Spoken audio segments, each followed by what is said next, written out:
battle for Sun Prodigy!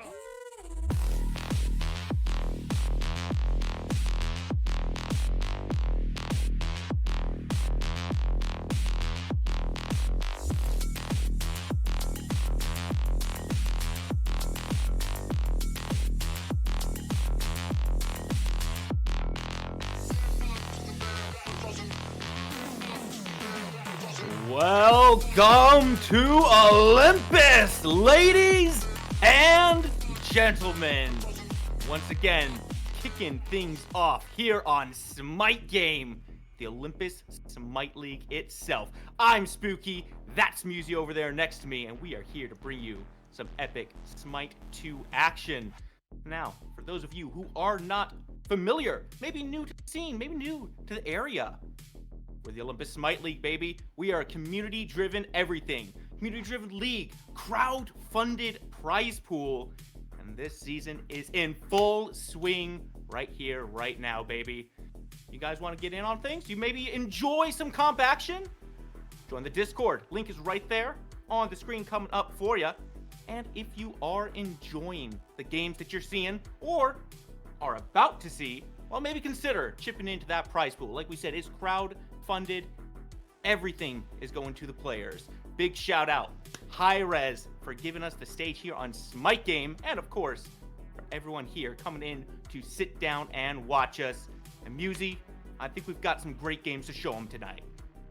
Oh, I am jazzed. I mean, we have our first Smite 2 game here for the OSL League. On the big screen, it's going to be Sparta that we're kicking off with. Fallen Angels versus King's Court. And I am ecstatic to see how some of the two biggest big talkers of the Sparta League, these two captains, who's got the action to back it up. Because I know for a fact, like Reaper and Thok love poking holes at people. But if you can talk the talk, you gotta walk the walk as well. So we're gonna see who's gonna be strolling towards that big old W. Thok, the Thok, talks the talk. No kidding. Can he walk the walk is now the question here. And really, this is going to be a pretty good set overall here. They were just getting into the start of the season. Things are just kicking off. So all these players, they've certainly played with each other before here, Musi. We've seen them back in Smite 1. OSL's been running for a while. This is Season 6. But here in Smite 2, the gameplay has shifted a little bit. The battleground has changed. And you have to wonder how much these changes will impact and how much these players have adapted to the new stage. And they've had a little bit of time with the game so far. I mean, we are open beta. I mean, it is free, just in case you were wondering. But free to play, free to try, get in there, have some fun. But there are still changes happening pretty frequently. I mean, most recently, Achilles and Artemis especially added to the game. The aspects really shake things up. We have active items, and the metas that form around these things really keep everything very fresh, interesting. Notably right now, we're in this weird spot where a lot of the DPS characters took a hit, penetration lowered a little bit, tankiness options are a little more appealing, a little more appetizing, even for characters that may not initially try to go for it. So I see the thumbs down. We have Mantle of Discord and Magi's in the game, right? CC stocks are at an all-time low. Or high if you can find characters that can burn it. I'm talking Sobek, Fenrir, Achilles, Amaterasu, people that can really just abuse these things. So players that already have experience with these characters are going to find some fairly immediate success here in Smite 2. Well, we'll have to see how these characters are prioritized. What better place to do that than in the picks and bans themselves? Let's kick it right on in. Start seeing how these teams want to shake things out. Now, you mentioned a couple picks there specifically, Musi. Achilles and Artemis, the two newest gods added to Smite 2, both currently legal for this game as well. And both of them got some pretty big shakeups from Smite 1. Are you expecting to see any attention paid their way? So Achilles to me is one of the stronger, if not like strongest characters in the game, right up there with Soul, with the aspect, the damage potential that he has, the tankiness, his passive. You switch to late game, you've got something like 45 protections. That's a free item that you just get to have just for existing. It lets you build some more offensive options in your build in lieu of the tankier options that you need just to stay alive in order to stand up to characters like Artemis, like Soul. So that in my mind puts Achilles way up there as somebody that we need to either take off the table or try to prioritize a pick for them. And we are in OSL right now. This is the trendsetters. This is who do we care about going forward? What are we looking for? And of course, Soul, take it off the board. Character so strong with the aspect, the damage, burst potential that she has. Not something that you want to mess around with even a little bit. On the Morgan, also taken off the board there by the King's Court, does mean that Achilles you were talking about is left open, and perhaps this ban towards Soul is a sign that maybe the Fallen Angels are looking that way. Still a few picks that are available. The Morgan one feels a lot more targeted than a general meta ban, though, for me. I would expect, because the Morgan, she is pretty good, but she's a character that you need to know how to play her in order to find real success. And we are in Sparta division, so we do have a lot of players that think they know how to play her, so that is something that you need to take into account.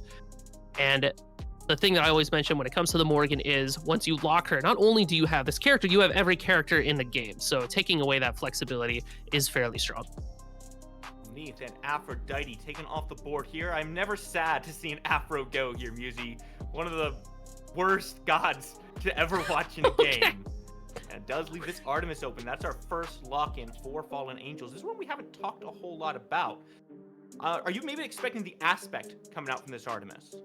It really depends on where she's headed. I feel that Artemis can be very strong. She has mid-jungle potential with the aspect, lets her clear camps very quickly. She, in the position that she has right now with this aspect, has a lot of parity with Smite 1's Arachne, and that you throw the webs out, you clear camps with that. We love Arachne in this house. So that's why I think she could have a lot of potential in the jungle. She also could just be in the duo lane. You have Tusky, who is able to just pop beads, pop magis, burn talismans. Very important right now for these tankier characters. So that's what I would expect to see from her. King's Court now up on the board, taking their time to decide what they want to answer with, and they do have some options. They can look at their own ADC, but given the flexibility you mentioned, may not look for that dual lane right away. Instead, Hercules locked in, and again, we see a little bit of flex potential here, Musi. Well, with the Ama locked in, you know, I was gonna say maybe not as much flex potential, but this could be a Herc solo, Herc support, Ama solo, Ama jungle. We've seen quite a few different things. I've even, in my time, seen an Ama ADC, so who knows?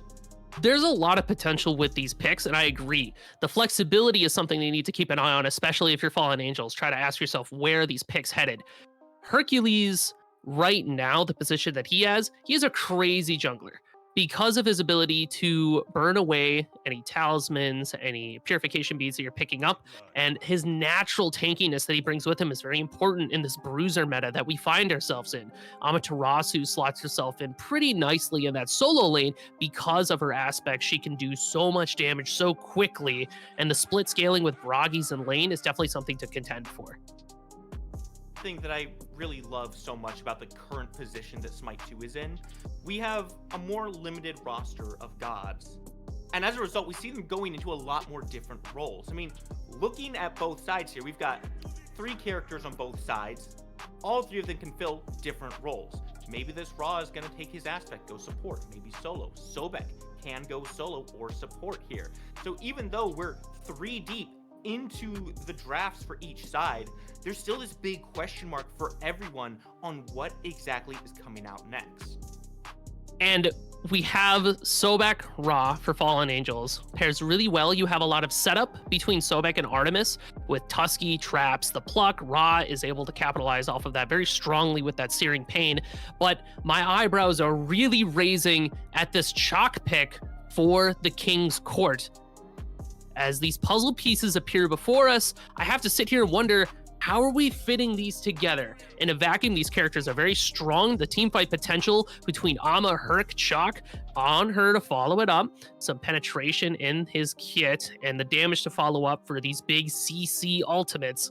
I see the picture that TKC is trying to paint for us, but where is the magic damage to really hone it in? Be the big question. There are still some mages up on the board though, right? We've still got access to Agni, hasn't been looked at just yet. We've got Hecate, still could be looked at here. Thor can be locked in for Fallen Angels here, so some good semi-global abilities there. And again, it still has some flexibility in where it goes. I think looking at the draft as a whole, we can pretty confidently call this a Thor jungle. But you know, maybe Bologna wants to go over there. Maybe they want to put Sobek in. Not in the jungle, maybe in the solo lane. But there's still so many options. Like Kepri, locked in for TKC. It's a chalk mid. That's what I'm calling here. Yeah, I would agree with you, Spooky. Chalk mid feels like the appropriate call, especially because we have our dual lane lockdown, and Chalk mid does do a lot of damage, especially with that aspect. You just run full strength on him. If you're split scaling, you just want to pop the strength and have things like Crusher, Heartseeker, proc effects are so strong with that character. I like the King's Court composition right now, but I'm very afraid of what Fallen Angels can do, especially once we start reaching that late game, because we have so much setup and so much lockdown. Thor and Sobek can really make plays for their damage if they're able to follow it up, and Bologna can hold her own just fine. I think that she's very strong right now in this meta, especially because of her ability to just box characters like on her.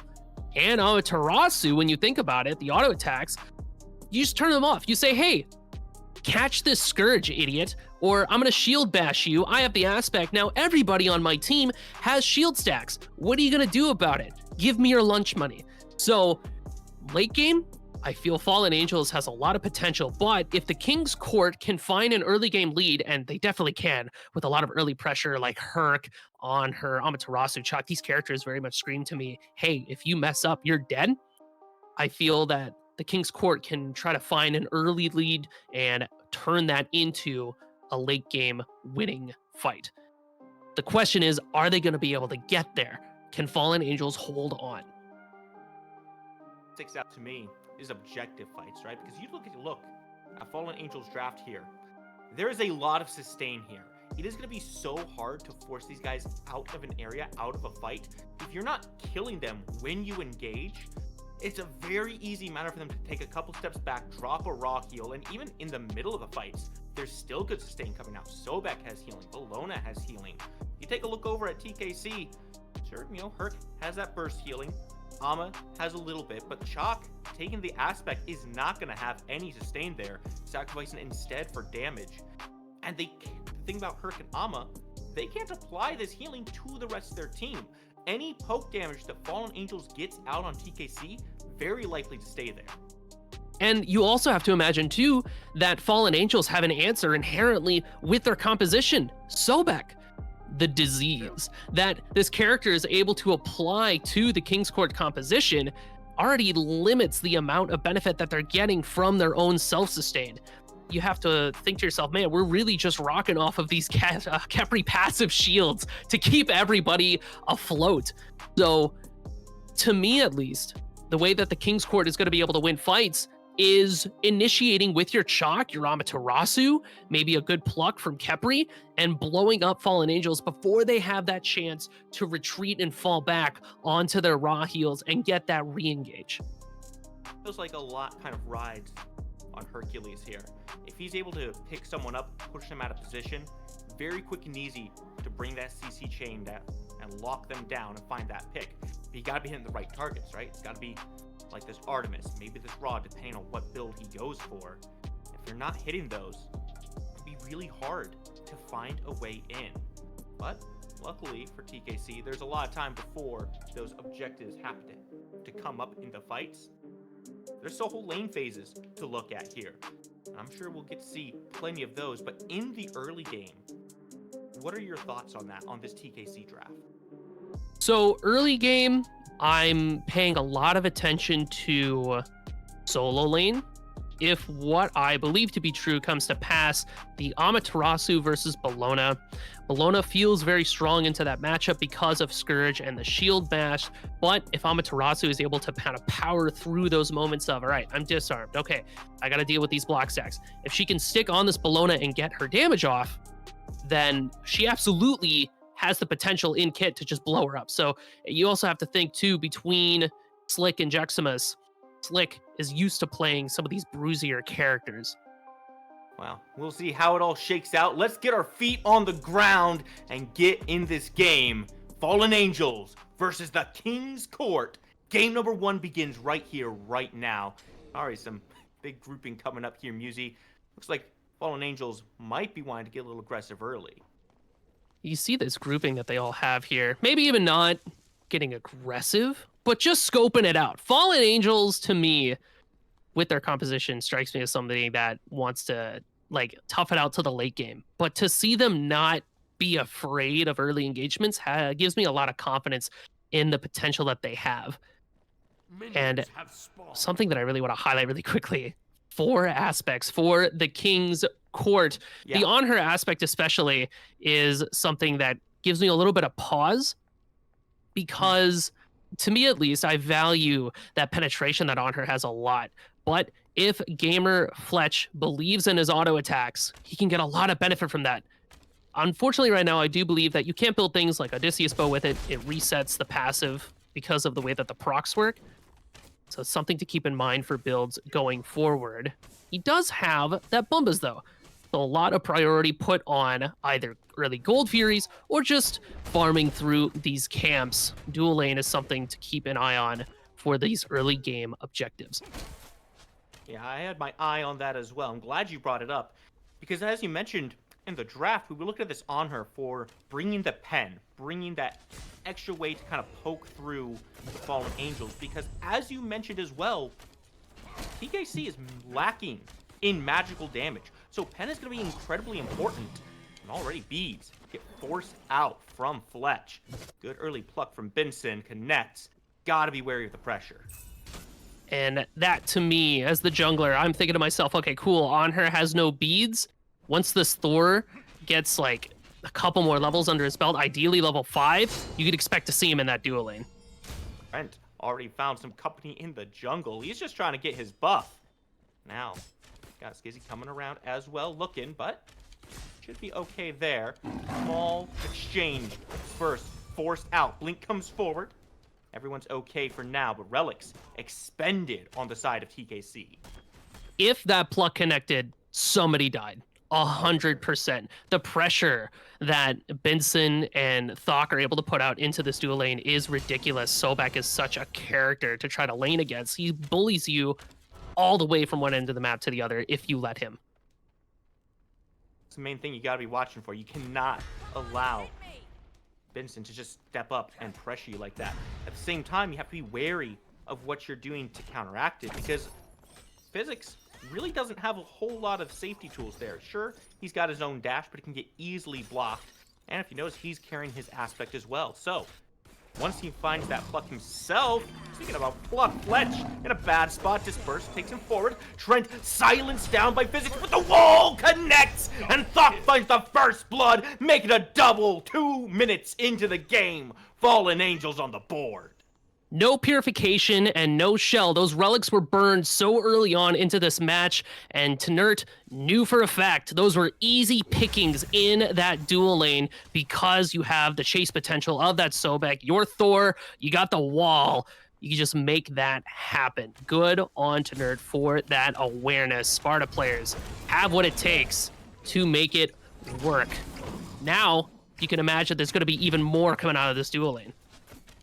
Clearly managed to get himself back up to safety on that one. Disperse again has to come through. Benson just gets to step forward and kind of do whatever he wants in this left side of the map. He's just running the game.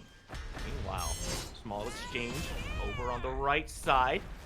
Kurnoin managed to find his way out of that one. Boulder comes through to block off the chase. Kurnoin just gonna have to reset under the tower. I was honestly expecting the King's Court to have a little bit more pressure in these first few minutes of the game, but I'm already getting surprised. Thok finds Physics in that dual lane. You can imagine they want to find some more. Your right tower is under attack. Being chased around, trying to find an invade. Does have some presence from Reaper, but unable to make the full rotation. This left side, looking pretty grim for the King's Court right now. Already a 3-0 lead for Thok here on this Artemis. And once Thor hits 5, he is 5. Oh boy. It's going to get exponentially worse for anybody in the area.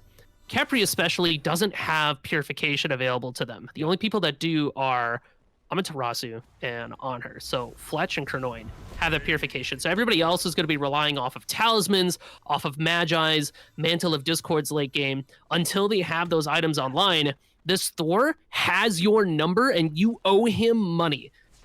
Now that he has this lead, he's going to extend it as far as he can. Oh no, Fletch gets plucked once again. Misses the impale. Benson gets the credit for that one. Mid lane, though, it's not all quiet for the King's Court. Some grouping happens just to try to push Trent away, make sure this Thor doesn't have full control over the map. Still, TKC haven't been able to really find anything in their lanes. And the way this left side is going, really feels like they need to find an answer to it pretty quick before it starts to spiral even worse out of control. Potentially, we could try to put some pressure onto this Ra because he doesn't have a lot of mobility outside from his passive. Gold Fury drops to half. Very early Fury. Gonna come out, be secured by the Searing Pain, no problem. While Physics can't really do a whole lot about that, it's not the worst thing. Gold Fury scales. We're still early. Now, Ra in a bad spot. Gets silenced. Blink comes through. Oh, there's the first one for the King's Court. Might have taken 3 people, but you take what you can get. I mean, that's what I said. That chicken has no way to get out if you can catch them. Amaterasu dash to slow them down, get that silence off, and Khepri with the aspect holds him in place just long enough for the Thunder to come crashing down on top of the Ra. Reaper getting ahead is a position that I want to see for the King's Court, because when you can get this chalk ahead with some items, with some experience, then he can start doing big damage. Ultimate expended from Jexmus to avoid the blink coming out from Slick there. So, still some pressure on this right side. Although on the left side, well, Fletch had to expand the beads. And once those beads are down, Musi, I mean, we've said it time and time again. Fletch not having a good time right now. And honestly, doesn't feel all that unexpected. This on her hasn't really been in the meta too much for quite some time. And Artemis right now, probably one of the better ADCs. It does feel a bit like a comfort pick. Ooh, Slick in a little bit of danger here. Jeximus, do they have the follow-up? Brent Oh. does not connect the stun. Slick was away with driving strike. Not enough to save his life. Beads come through. Jeximus still looking for Carnoin here as he tries to run his way back. Again, Tectonic Rift fails to connect, but here comes Physics! Locks Jeximus down, and the turnaround is here now. Trent looking to find his way on out. Carnoin doesn't quite have the silence. There it comes through. The hammer is all he needs to get out of dodge. Beads comes through and keeps him alive. Here comes 6-4, the man himself, but the revive is good. Scarab's blessing pulls Carnoin back to safety. Keeps him A-okay. Seconds matter. And unfortunately for Tenert, those couple of missed walls bought enough time for Physics to make that rotation and turn the fight with Carnoin. Carnoin does have Broggies online, so the damage there is good. Unfortunate that Fallen Angels start to slip up just a little bit here. They need to be careful, because the more that the King's Court can find, the easier it will be for them to turn fights around. But even with that crazy fight, Physics still finds himself at such a large deficit compared to Benson. Man, Physics just tries 3 times. He's a bully! To take the gold. And Benson just stands there. It's like, bro, you don't have to try to take it every time. You could let it go. 3 levels down, like you said, this is a tough place to be. Uh-oh. Oh, no. This is not a good look for Fletch. Nowhere to go. Oh, no. Both stuns miss. No way he gets to walk away from this. Impale doesn't quite connect. He doesn't get to walk away, but he gets the kill. And all of a sudden, the rest of the team shows up and shuts him down. Thok drops. So, Tenor, we gotta hit those. So that's two Gotta fights hit in a those. row now where the damage was just a little bit off the mark. The ult and then the wall, we had the opportunity to back out of that. Instead, we're choosing to chase after it. Bit of a mental blow, right? Like, you can't hide underneath this tower. You saw the patch, they do no damage. But dying there to Fletch is gonna help put Fletch in a position where maybe they can start standing up to Thok in this dual lane. And you saw the rotation made by Kernoin there. They're not afraid to try to put down the Artemis. She did go down because of that Amaterasu. I love the grouping from the King's Court. A great response to this early aggression that the Fallen Angels have. Moving forward, the question is, how can we translate that to objectives? Fallen Angels have that answer in pocket already. They say, well, we're still ahead. We're going to pick this up. And take this Gold Fury pretty quick, too. King's Court. No vision down in the area. No awareness this is happening. Another ultimate comes out from the Raw. Going to burn that one away nice and easy. And extend the lead just a little bit more. We're not even 10 minutes into this game, Muzi. We're already at a 3K lead for the Fallen Angels. There's only 2 kills in their favor, but they are capitalizing on what they're taking and turning them into objectives, turning them into a more sustainable lead. And that's what's going to get them far in this game. I mean, Searing Pain is such a powerful confirmation tool. You might as well take those Gold Furies if you can. No way. Oh, the Saga Queen gets stolen away again by this Raw. Now King's Court wanted to fight back into it. Benson is taken down for his troubles. I don't think you have anywhere to go here, Trent. Yeah, just to the mid lane. Clean up some minions. That's all he's going to get out of that. Bit of a spacing ultimate for you there. Meanwhile, Jaxibus, does he know about the friends around the corner? Sure, Physics knew about the friends around the corner, given he just dropped Solar Flare quite far away from Jaximus. And that's going to be Bologna walking back to the safety of her tower for now. So despite the attempts at responding, King's Court really have just lost more than they've gained here. Kernoin might try to capitalize. Jaximus going to walk into him. Dash gets stopped, but again, the Solar Flare doesn't connect.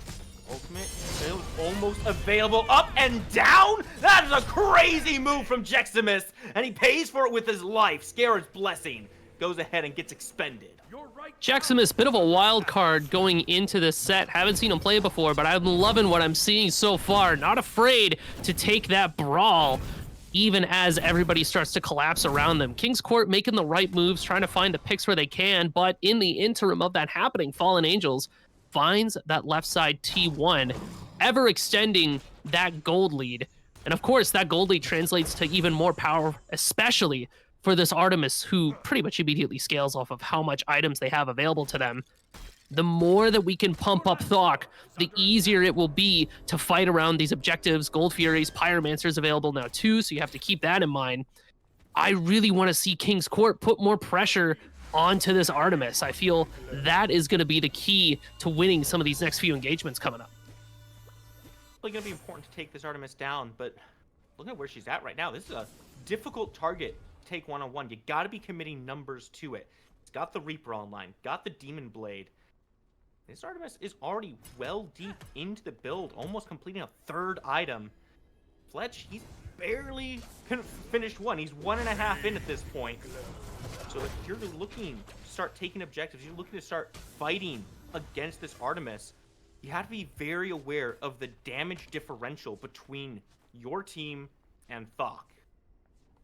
Tenert wants a piece of what's happening in the duo lane. He does have ultimate available. Honor's got the AirPods in. I don't know if he knows. Now, he knows now, but again, yeah. You gotta hit those if you want to find anything with it. Stun doesn't quite connect. Now Kernoin over to the right side of the map. Quick teleport over. I don't think Jaximus is aware of this one. Ultimate is available. Driving Strike comes through. Up and down, and he's gonna take Slick down real quick. Oh no, the dash goes wide. Up into the Shine. Offensive does find the stun, but you gotta fight for it. Kernoin picks up the return kill. Jaximus doesn't afraid of anything, And I love that about them because holy moly, to opt down in that situation, they almost had the damage to take down that Amaterasu as well. So the confidence is not unfounded. I love that rotation from Kernoin as well. The moment we know that there's no danger in that dual lane, let's go ahead, try to see if we can find something in the solo. Unfortunately, we just don't respect the damage that Jeximus has on board. Gold Fury looked at, picked up by Fallen Angels. Will King's Court finally have a response? Tough one. Already 2k health. Should be easy to confirm this. Oh! King comes through, but he gets pulled away! King's Court! Steal it! Oh, it's physics with the quick movements. But now, aggression comes out from Trent. And the Fallen Angels commit to this fight. Doesn't look like they want to. Slick in the area. Gonna make sure they don't step up any further. What an unfortunate drop on that Gold Fury. Causes Skizzy to go wide with the Searing Pain. That's what King's Court needed. King's Court fans all around the world cheering. Their goats found their way back into this match because that gold in your pocket is going to help you stand up to the threats like the Artemis, like Skizzy, or beautiful, beautiful raw chicken there. The confidence already translating. King's Court start to look towards this Pyromancer. King's Court need. They've got one objective. They need to keep the ball rolling. They can short up some of the deficit. Now bring it up a little bit further. Blink comes out from Benson, but the silence doesn't quite connect. Lurking in the waters. Not going to find a slow when you go into the dazzling offensive. Benson gets dropped by Reaper. Nice and easy. All of a sudden, the King's Court come rearing back into the game.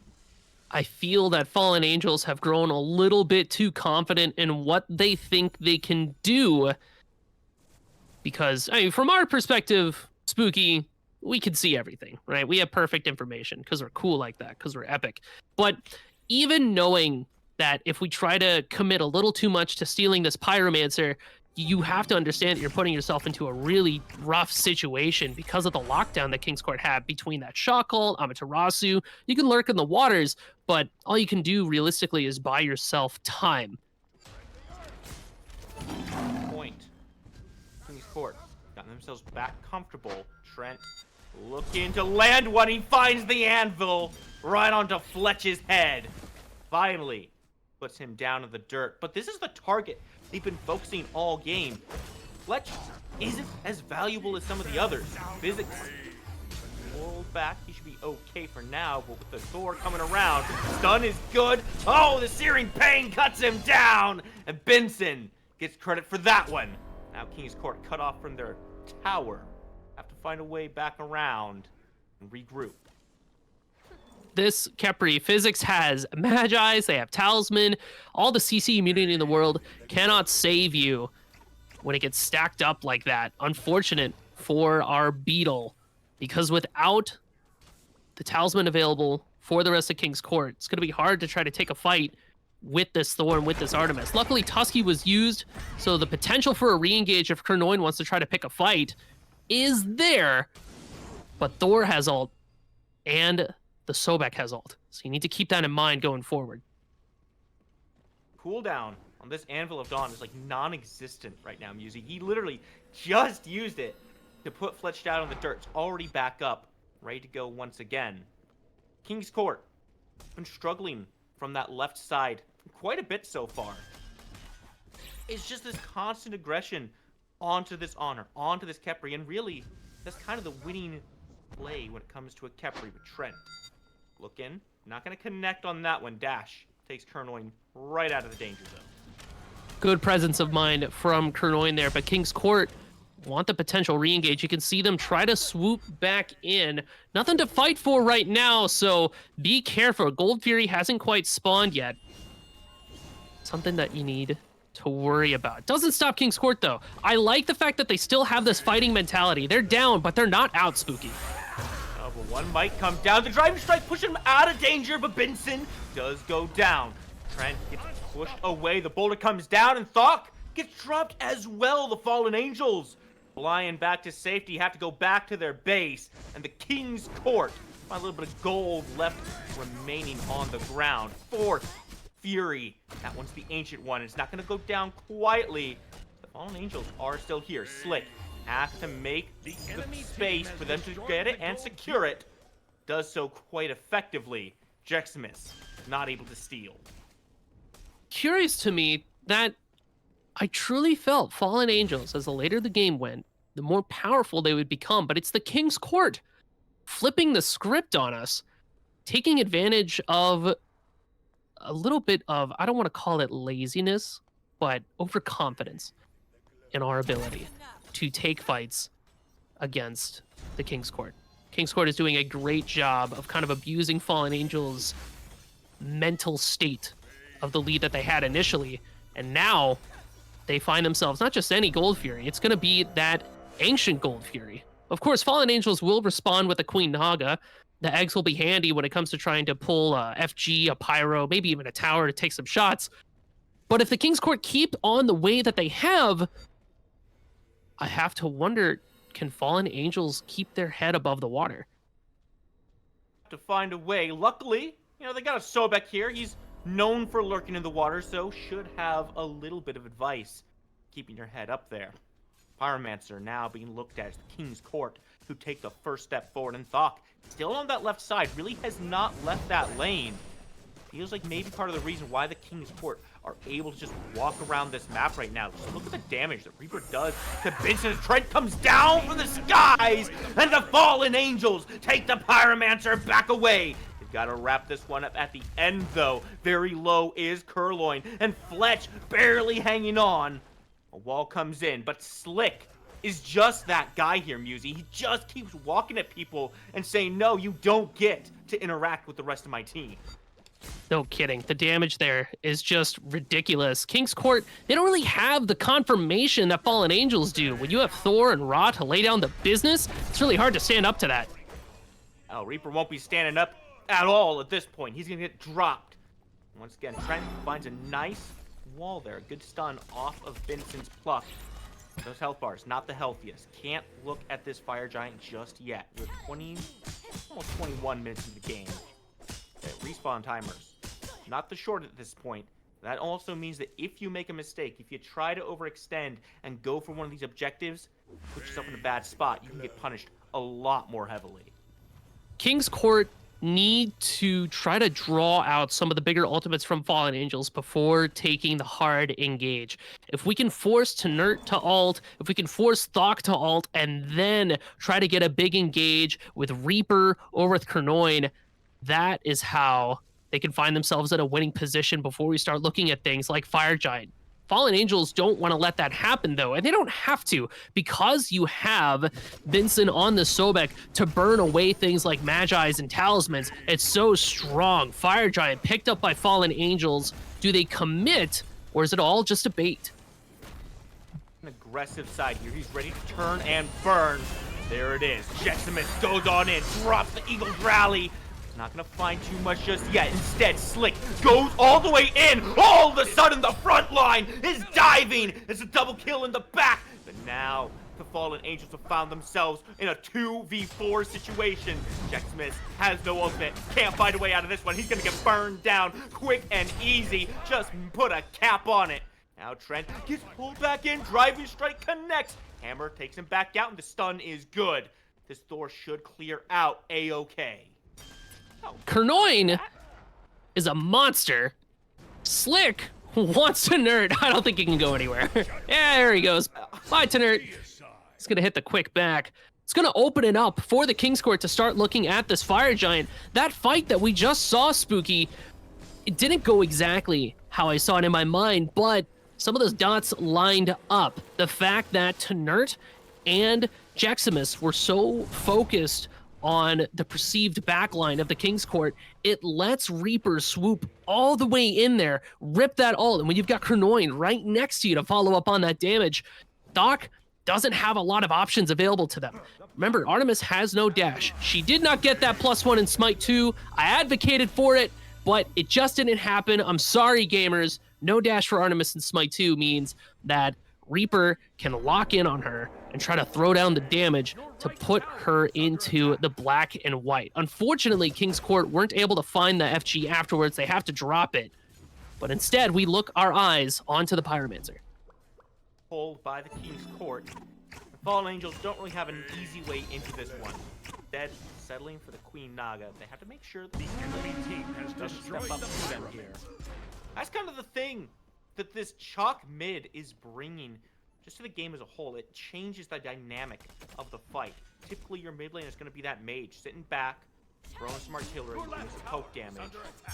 But instead, Reaper just gets in there and commits with his solo laner, with his jungler, and dives that backline so heavily, they just don't have any space to play with. Fallen Angels have to be able to adapt to this change. The question is, how do they do that? Does it just mean that they can't dive quite as deep now? So, Fallen Angels, when you're in this position, I see Kernoin trying to pull off a lot of flanking maneuvers. I would say the potential here is to try to pick off Kernoin when they're separated from their team. Look, Kernoin all by themselves in this middle lane. Everybody's off to the side. So maybe Tenert can start something off with an Anvil Dawn. Maybe we just hard commit onto Kernoin, take that off the table. Then all we have to worry about is this damage from Reaper. Like, Fallen Angels don't care too much about Slick. Care about Jeximus, has to burn an ultimate, and Searing Pain comes as well. Blink over the wall, drops the Storm Call. Not gonna be enough to find any kills just yet. Slick extremely low with the Scare's Blessing, keeps one alive. But back, Fallen Angels are forced to retreat. Now, you know, one thing I'm noticing here, Musi, is a lot of full backs rather than using this raw healing. I'm so glad you mentioned that, because I was just thinking about that. That how you mentioned in the picks and bans that Fallen Angels have this raw heal to maybe take re-engages, but instead we're just hitting that fat back. And maybe a big part of that is the fact that we have the Gold Fury pips that let us get out of base a little bit faster. We do have the teleporters from the tower, so the commitment to the back is not as strong. But I agree. I don't think we've been leveraging this raw heal as much as we potentially could. What is Kernoin doing? Where is he right now? I'm worried about Doc. He is looking Oh, he's okay. I was so scared for a second. I was like, guys, where do we cook it here? For now, everyone keeps their lives. But Musi, there's now two big objectives on the board here, right? We've got the Fire Giant that everyone's posturing around, but there's also that Ancient Fear on the left side. We've seen time and time again, teams can sneak a quick Fury out if there's too much attention paid over towards this Fire Giant. And right now, it's the Fallen Angels who have big control and the Shred to potentially do so. Question of who's going to pull the trigger first and where we're going to see the sparks truly start to fly. Fallen Angels are waiting for Tenert to get their ultimate up. That is the ideal fight scenario for them. Likewise, Physics has their ultimate up now, is down just a few seconds before. King's Court pick up FG. It's already down to half. Oh, it's getting burned down real quick. Vincent goes on forward, and Jeximus is here as well. Drent from the skies comes down from Searing Pain, doesn't confirm an objective. Instead, he's being looked at by Kernoin, burns him down nice and quick. Jeximus steals the Fire Giant away, but can they get out their lives, or maybe take some lives on their way out? Physics gets dropped, and Kernoin has to find a dash. Stun's not gonna connect. Blink comes through, a space attack will slow him down. Lifebinder comes out, but there's just no more damage to lock him down. Your middle tower So is under that attack. was actually crazy from Fallen Angels. Jeximus and Tenert just dive into that pit, not even targeting the Fire Giant. I like the call there. Instead, we focus our damage onto Fletch, who is trying to burn down that FG. In the interim, we have Skizzy, who is able to try to throw out that Searing Pain onto the FG. The damage wasn't quite enough there. Jeximus, however, is able to wrap it up. While that's all happening, the rest of the Fallen Angels are able to live through the damage that the King's Court is trying to put out in response. If everybody from the King's Court had come off of that FG, as Fallen Angels find themselves another Ancient Fury, maybe they could have turned that fight. But now there's another one they're looking at. Trent doesn't want this one, just to disengage for his team. They've expended a lot. They've got some gold in their pockets. Two big objectives go the way of the Fallen Angels. And that Musi has broken this game wide open for them. A second tower down in the mid lane. Now, tier 2s become very vulnerable, and a mid lane Phoenix affected by the Ancient Fear. Jeximus has also found themselves with the Obsidian Dagger. And we've watched Jeximus this game up, down, on top of people without a care in the world. You have given that player the ability to revive themselves and then get more damage after the fact. That's terrifying. If I'm the King's Court, I'm staring at this Bologna, and I got a little bit of fear. Heart rate is going up. It's not all lost, though. King's Court has the potential to hold here. You have a lot of spacing with Shock Rain, Khepri Plucks, as well as the roots especially is what you have to keep in mind. And Kernoin, with the positioning, wants to try to get a pincer. Four comes on out, is looking at Kernoin. Joe comes out to heal the team, keep them nice and healthy. Vincent Starts up into the waters. Jeximus is the one all the way forward right now. Trent drops down in the back, but Reaper comes all the way over to Skizzy instead. Kernoin drops the jungler, and now things are turning in favor of the King's Court. Their health bars somehow still all active, and two have dropped for the Fallen Angels. Doc here to turn things around, put one in the dirt, and walk forward to the rest of his team. Jeximus can't stay alive even with the Obsidian Dagger. And 3 down for Fallen Angels. Leaves just the duo lane alive. Great positioning from Kernoin, from the King's Court, to force all of the Fallen Angels to look behind them and try to deal with this Amaterasu. And then the bait and switch while Reaper rushes forward, lets Kernoin turn around, make the daring escape. Trent did not find the ultimate that I wanted them to find in that fight. They went up, they just went back down. Unfortunately, Fallen Angels' push has been stymied. The only 2 people left with that FG is going to be Vincent and Doc. Step by Kernoin as well. There's a lot of damage here on this Ama, but not quite enough distance between them and safety to bring Vincent down. Now things have once again flipped here, Musi. Fire Giant down off of 3, and it's about to be off of the last 2 as well. Only a few seconds remaining on that one. The King's Court, they've still got 2 runic bombs in their pockets. They can still look towards these towers, towards even a mid-lane Phoenix if they wanted to, and put quite a bit of damage down on them. Ancient Fury is not going to last very much longer. Indeed, it just dropped off now. And so we're back to parity, practically. Sure, there's a little bit of gold separating these teams, but you can see in the build, everyone's pretty much reaching that endpoint. Is just a few more items separating these teams. And the King's Court have been fighting very well, even at this disparity. Fallen Angels are beginning to feel like they're on a clock.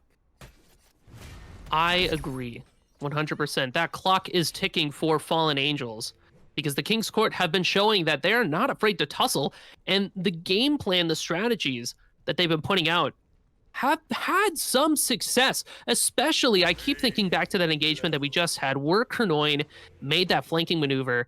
In addition to that, King's Court layered their ultimates pretty much all at once. The coordination was definitely there. So this team is not a team that you can just discount and be like, well, you know, maybe we could just kill them and call it a day. No. Right. They will turn a fight on you if you're not careful. And that's the thing is, Fallen Angels feels like they haven't been entirely as careful as they need to. Uh-oh. And he's seen right here, the Fire Giant is taken down, but there it is, the quick engage, not gonna be enough to steal it away. And now Fallen Angels have to contend against a Fire Giant King's Court. Jeximus commits the ult and commits his life. Taken down for 60 more seconds. King's Court ready to walk this one down. No more runic bombs in their pockets. These defenses not looking good for Fallen Angels.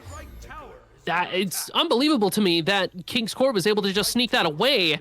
Trent in the left side while that's happening. Nobody from Fallen Angels really had an inkling until Jeximus kind of had the light bulb above his head and went, oh, guys, I think they're on fire. Too little, too late. Good confirmation from Slick.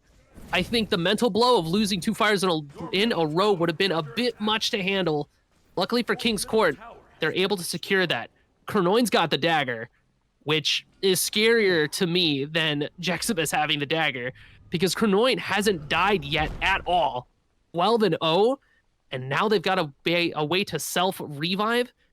Scary stuff. I didn't realize it was Halloween, Spooky.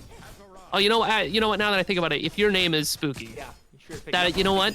It's all makes sense. Ancient Gold Fury picked up for the King's Court. Man, these are dire straits for Fallen Angels right now. Like you mentioned, 12-0 on this Ama. So difficult to deal with. And now, that third Fury tick on both sides. Bonus damage to structures. They are contending with the bonus protections the Fallen Angels have near their structures as well there. So, have to be very careful about how you're approaching this. Right now, the King's Court have the momentum. They're going to be playing up by the Fallen Angels base. They're going to be tankier. They're going to be doing damage. I don't know what the Fallen Angels can do to really stop this pressure, because so far, everything they've tried has been a little too late and not quite enough. Oh, please don't run into Kurnoin. Trent, there's a monster in the woods. This is his buff now. Run! It's scary, spooky business here for Fallen Angels. And I agree. It is, you have to scratch your head and think, like, what can Fallen Angels do in this situation? I think right now we give up our towers that are affected by Ancient Gold Fury. We have our left side Phoenix. That's okay. And then try to find a good fight in left. But in the meantime, look at Kurnoin. That Phoenix is dead. My God. Just gets dropped instantly. Now he's got to contend with two people. Dazzling Offensive comes on now. Jacksmith goes over. Doesn't quite land the stun. Brent's in the air. Where will he go down at? Looking not at Kurnoin. Over to bolster the defense of the left side. One Phoenix down. Nothing gained from it. Tragic there. Trent could have turned it. Boulder comes through, but Vincent tosses him back in right into the searing pain. But it's not enough damage. Not yet. Still, the fights come through and the execute stops the Scarab's blessing. But you've lost Fuck on the onslaught. Slick is down for the time being. But who is this? Kurnoin, the man, the myth, the obsidian dagger-wielding legend. He's going to come right back forward, take down this middle Phoenix, and the line is completely broken, Musy. All birds are down.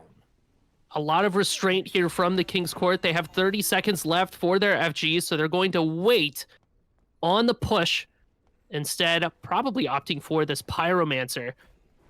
I like that call. I like the call for safety here, because we don't have to rush into anything.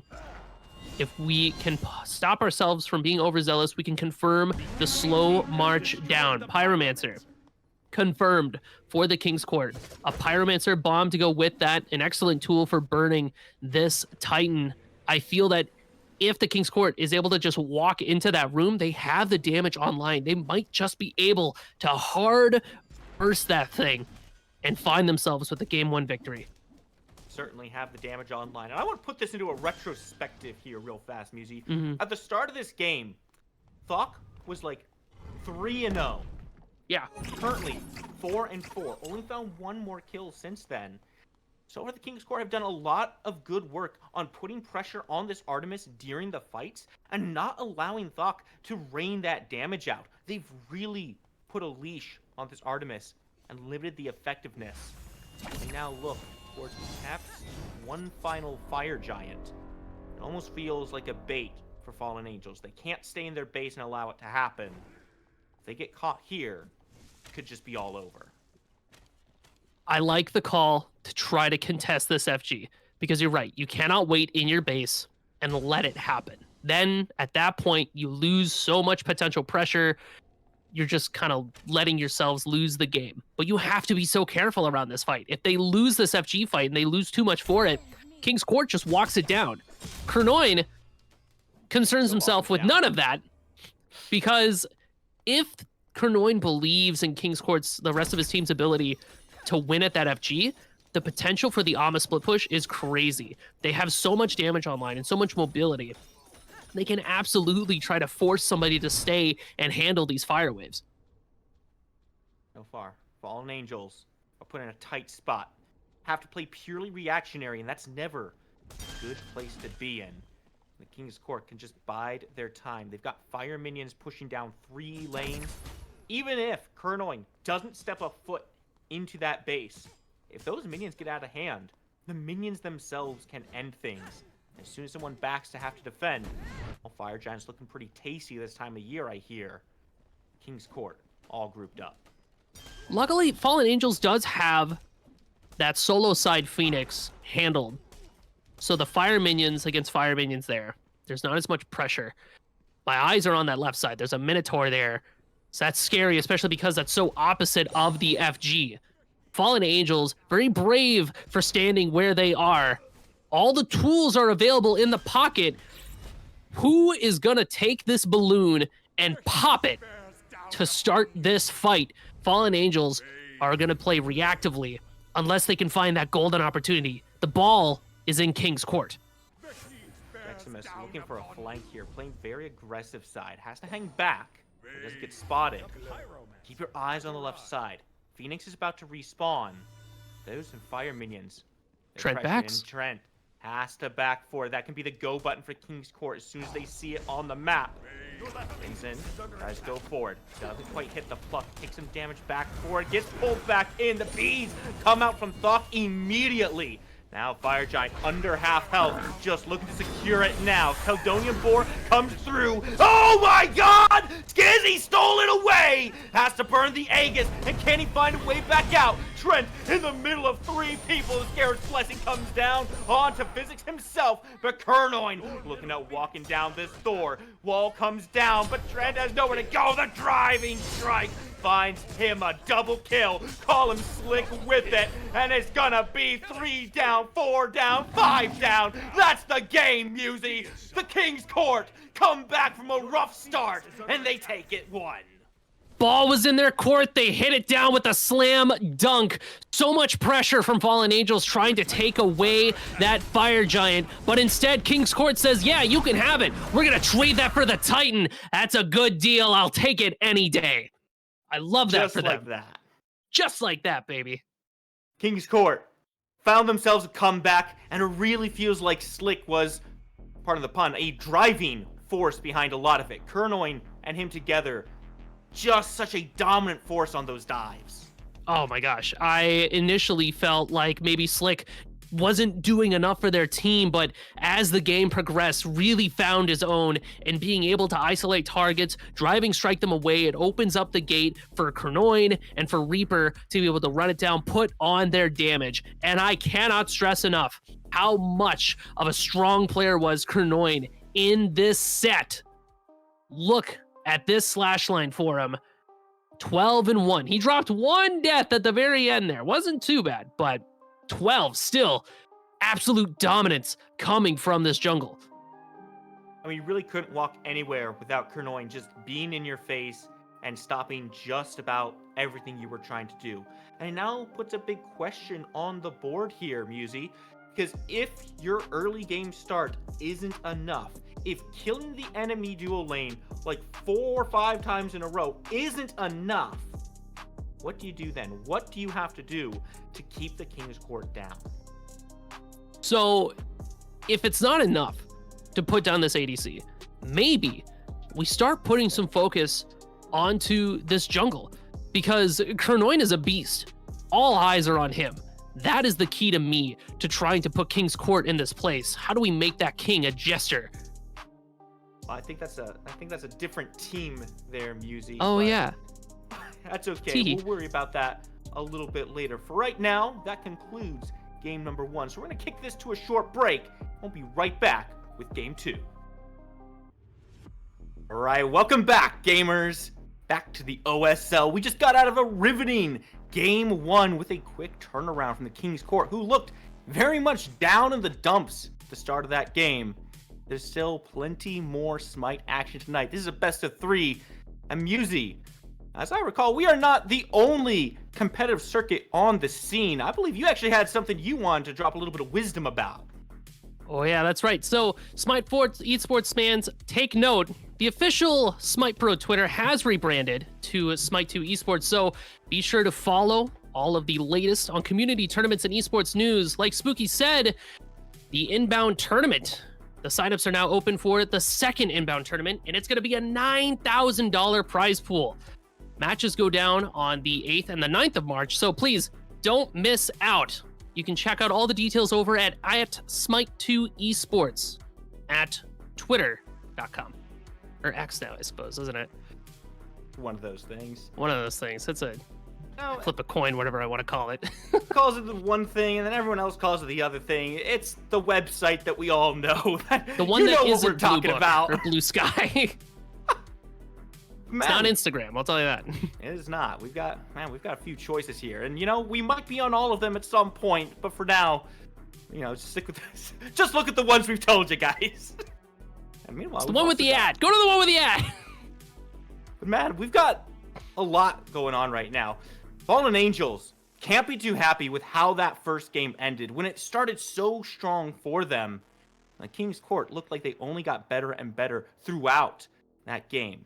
And it really kind of answered a few questions we had where we thought, as the longer this game goes, Fallen Angels should be looking better and better. But maybe the King's Court is just that late game team. A lot of it, I felt like, was Kernoin being such a menace in this game. There was so much pressure put onto this dual lane. Fallen Angels felt like, okay, this is our path to victory. We're going to pick on this on her. Because realistically, what does he do against Sobek? He cries, and you put the lion in a zoo, and you go, all right, well, here you go. Meanwhile, the goddess of the literal sun is in your jungle causing issues, and that honestly helped keep everybody from the King's Court afloat. You also, the unsung hero of Reaper being able to hold it down in mid lane against Skizzy helps translate the King's Court to a little bit more of a stable mid game, and then finally that late game dominance that they were looking for. Reaper was doing some serious damage to the late game as well. I don't know if you looked at what I looked at, but I watched Jeximus step into just a little bit of rain, and it just chunked his health bar down. The Heartseeker came online. Everything just felt like it was coming together, especially around the objectives for the King's Court. So now the question becomes, was it a playstyle issue, or is it something that can be fixed in the picks and the bans? Can they just change their strategy and take those tools away? So when it comes to picks and bans, I feel that there isn't too much in my eyes that needs to change, aside from trying to limit Kernoin on what he has access to. We don't let them run that Amma back. Fallen Angels, if I remember correctly, are going to be opting for that first pick again.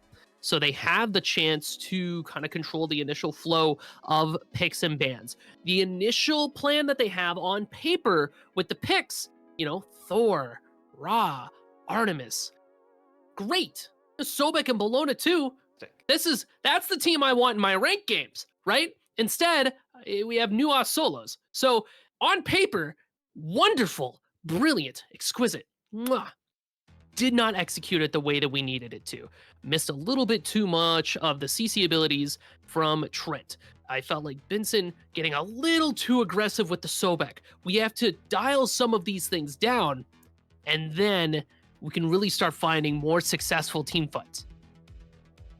Thing that maybe bears a little bit of looking at too as well. Trent in the early game stumbled a little bit. Now, obviously, we can't hit all of our abilities. Nobody's perfect. But the commitment to the plays after missing those abilities was what I felt maybe put them a little bit further behind than they necessarily needed to be. So those Anvil of Dawns go a little wide, a dive under the tower doesn't really go the best way. All of a sudden, all that work you put onto Fletch putting him down kind of been reversed there. So now the question is, you keep that same plan up. You still keep trying to put that ADC down, get Thok ahead, and maybe just clean up the decision making around it. Or do you feel maybe more attention needs to be put onto Kernoin, onto Slick, so they cannot get as big as they were and become those driving forces? I think you're on the mark there, especially with the mentioning of how our initial initiation was just a little bit off the mark, but then we try to take it a little bit further, we end up paying the price. So I think you're right. Dial that back, target switch a little bit. If we don't find immediate success with something, that's fine. There are 3 lanes, 5 players. There are other people we can pick on. We can sit here and speculate all night, but Musi, that's not what we're here for. That's not what the viewers are here for. Let's kick it to the picks and bans. Let's see how these teams choose to adapt and go into game 2. My favorite screen right here. One of my favorite screens.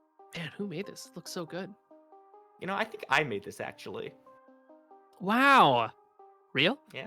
That's crazy. You're I'm nuts. a man of many talents here, Musi. Oh, sure. All right. Yeah, right. We'll see what these teams are talents of. We've got fresh slate here, picks and bans. For clarification, I did not make this screen. Just want to point that out to the viewers at home. And just like that music, Amaterasu banned away immediately.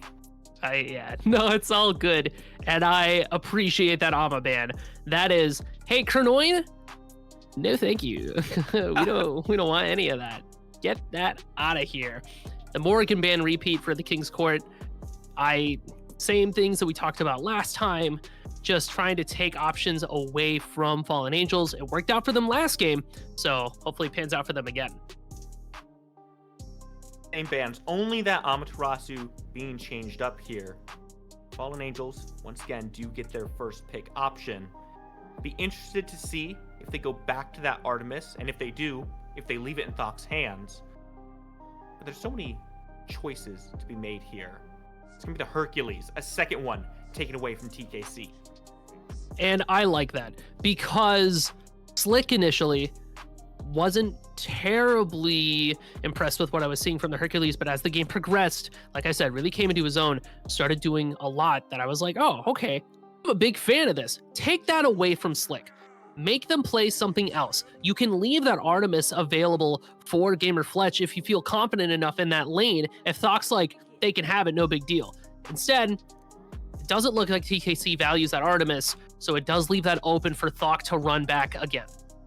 Man, if I am Fletch, though, seeing this Artemis get locked in again, I'm changing strategies. This Honor didn't look fantastic, wasn't really doing a whole lot. Even as the game progressed forward and onward, Fletch was kind of there. He was putting some damage out, but he wasn't making those big plays. And you don't always need your ADC to make those big plays. But after being put down so many times in that dual lane, gotta give him a chance to do a little bit more here in game 2. And you have the Khepri there to back them up. The Khepri Chalk, I like that. I mean, seeing the run back for Reaper with this Chalk mid, assumedly, is good, because it shows me that TKC knows what worked for them in the last game, and they're going to see what else they can run in the interim.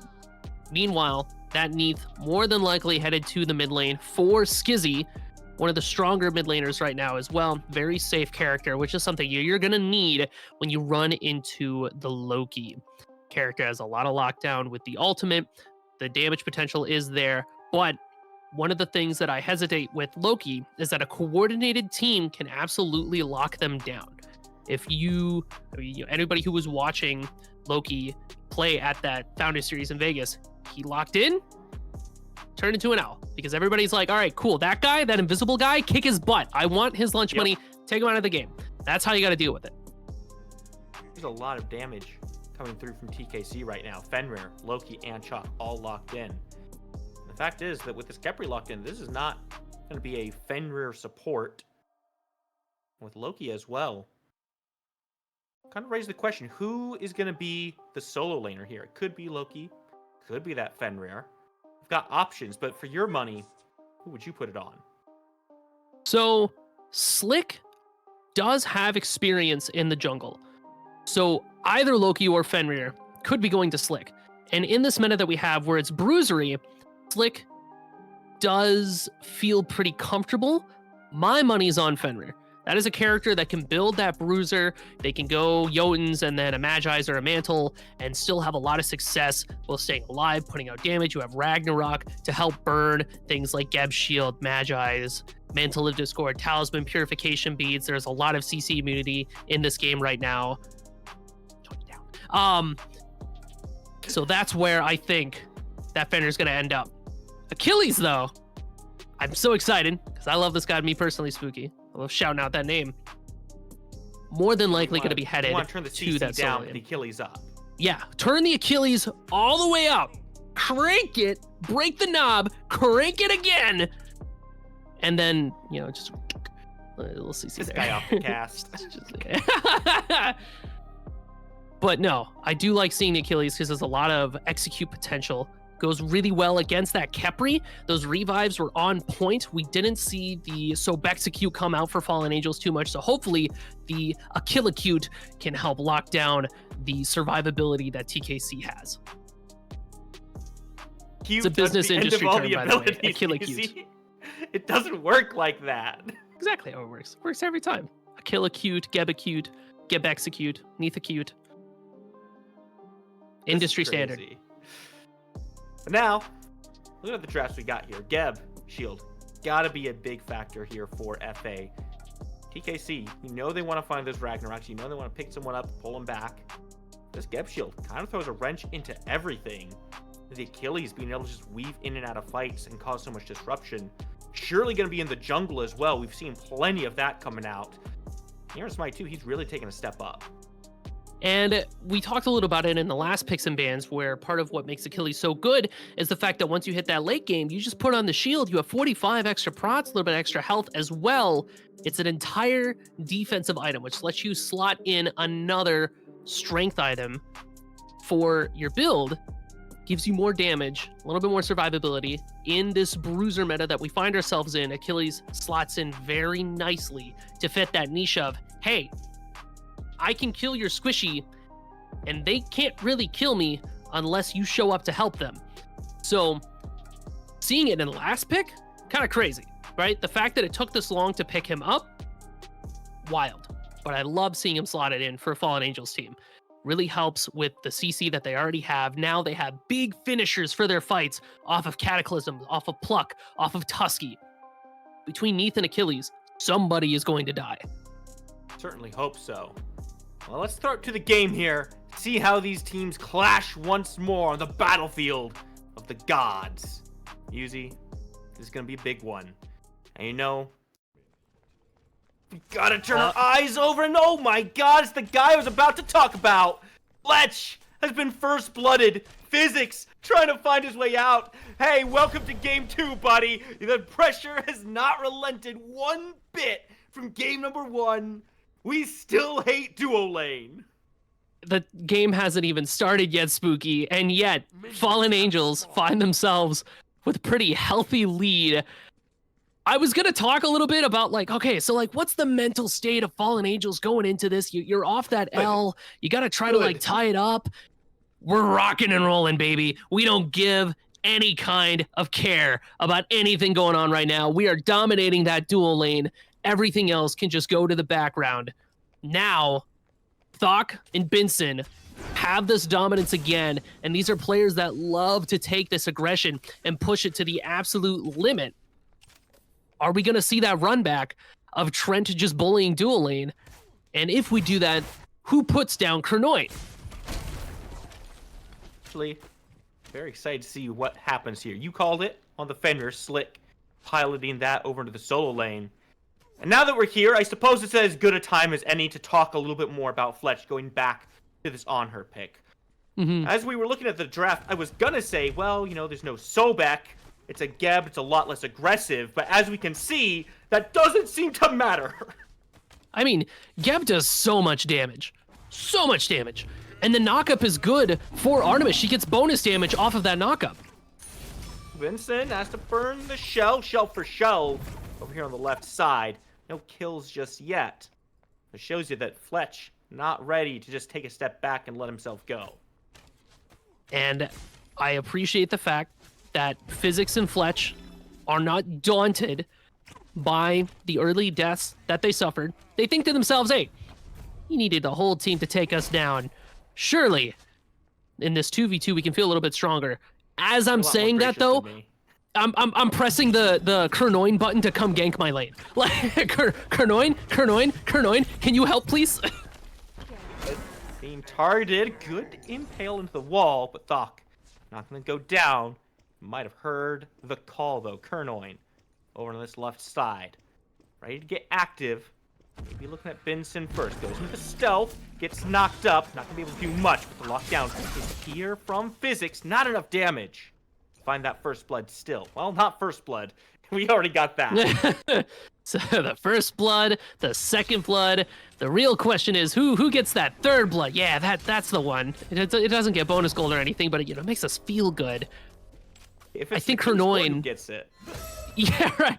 Hopefully, for King's Court. Slick though, maybe they fall to it. If Achilles is 5 there, that goes totally different. And speaking of 5, once Kernoin has that Loki ultimate available, then ganking that dual lane becomes a little bit more feasible if Physics and Gamer Fletch can bait out Tusky or Cataclysm, try to take away one of those options, then the prospects of taking down that lane becomes a little bit stronger.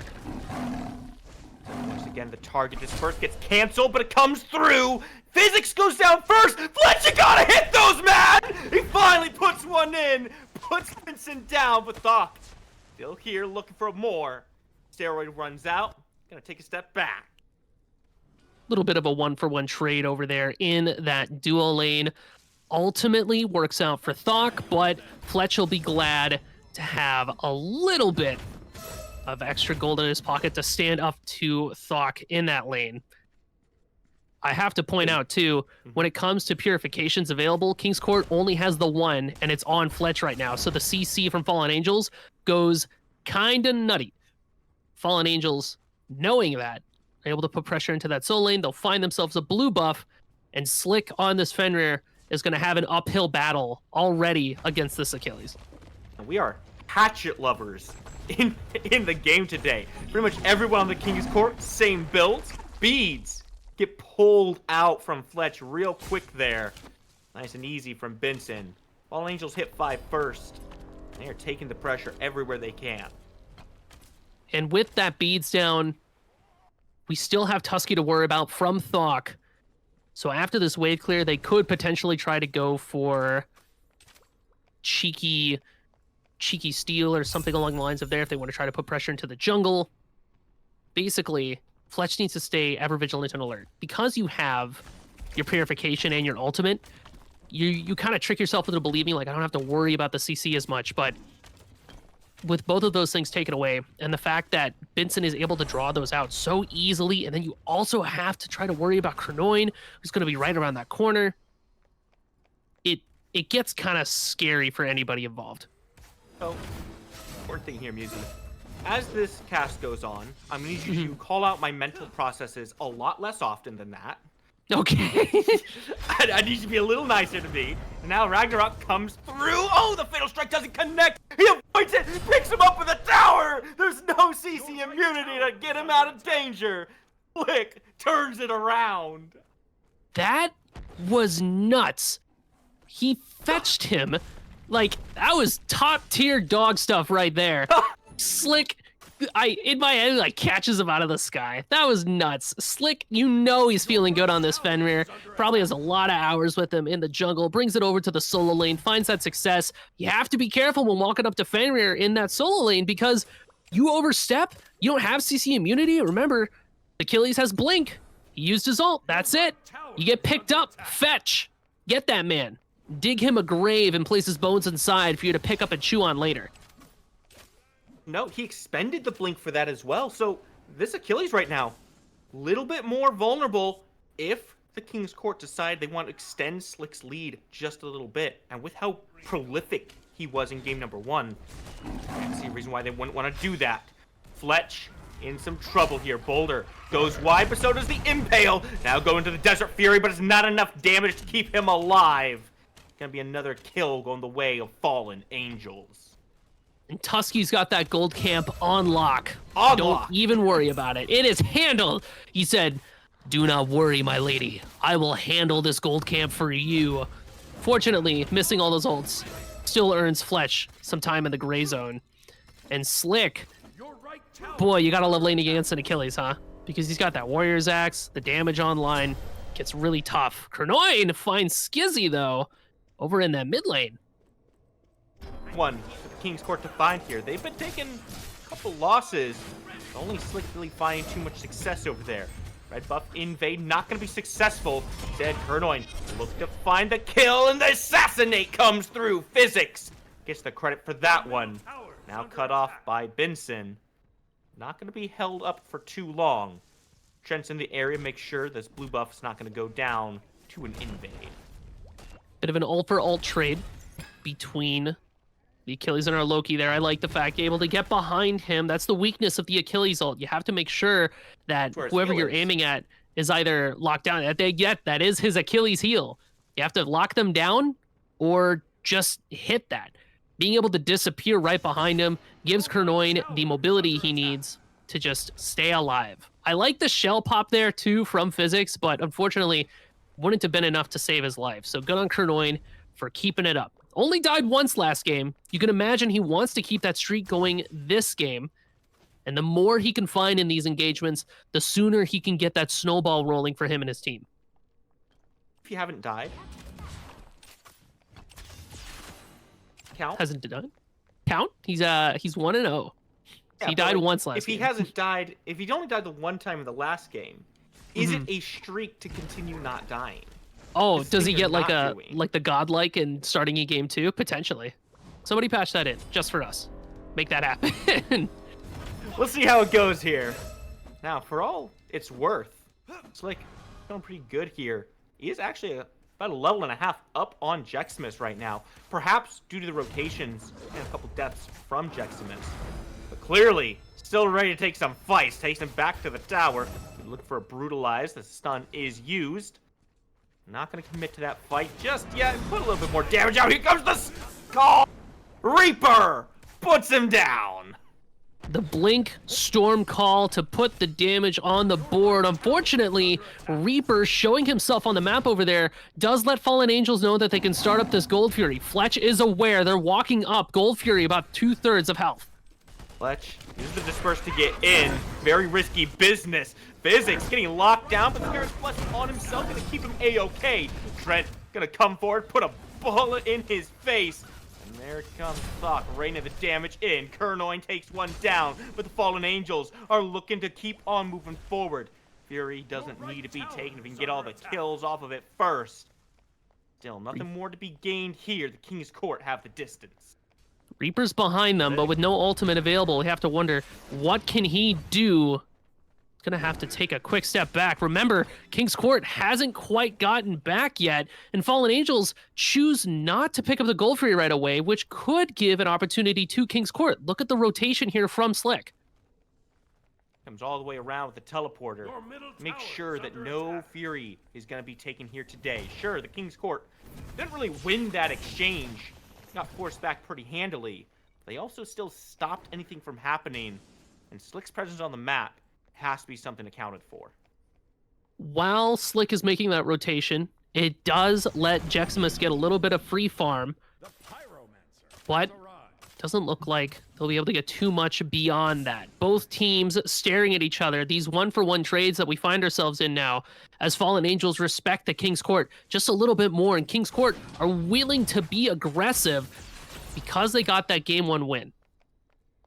Guess he has to blow the full kit just to get a red buff there. Reaper really not allowing any space between himself and his opposing mid laner right now. Constant force to be reckoned with. Trent in. Oh, the Caledonian board's gonna lock down Physics alongside the Cataclysm. Nowhere for Fletch to go. Has to jump away. Here's Blessing used.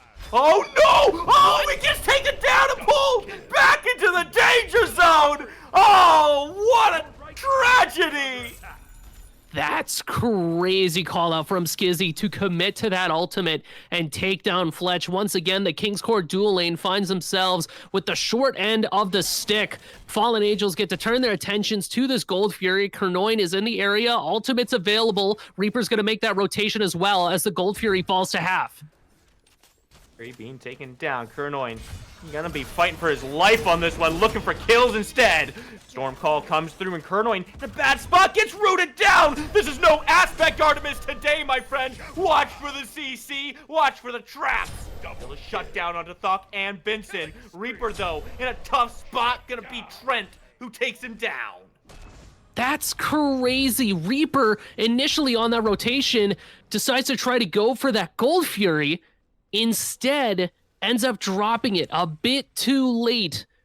Kernoin dies, Reaper dies because of it, but at the very least, they get that trade with the dual lane. And I like this call here from the King's Court. Fletch and Physics pick up a Gold Fury of their own.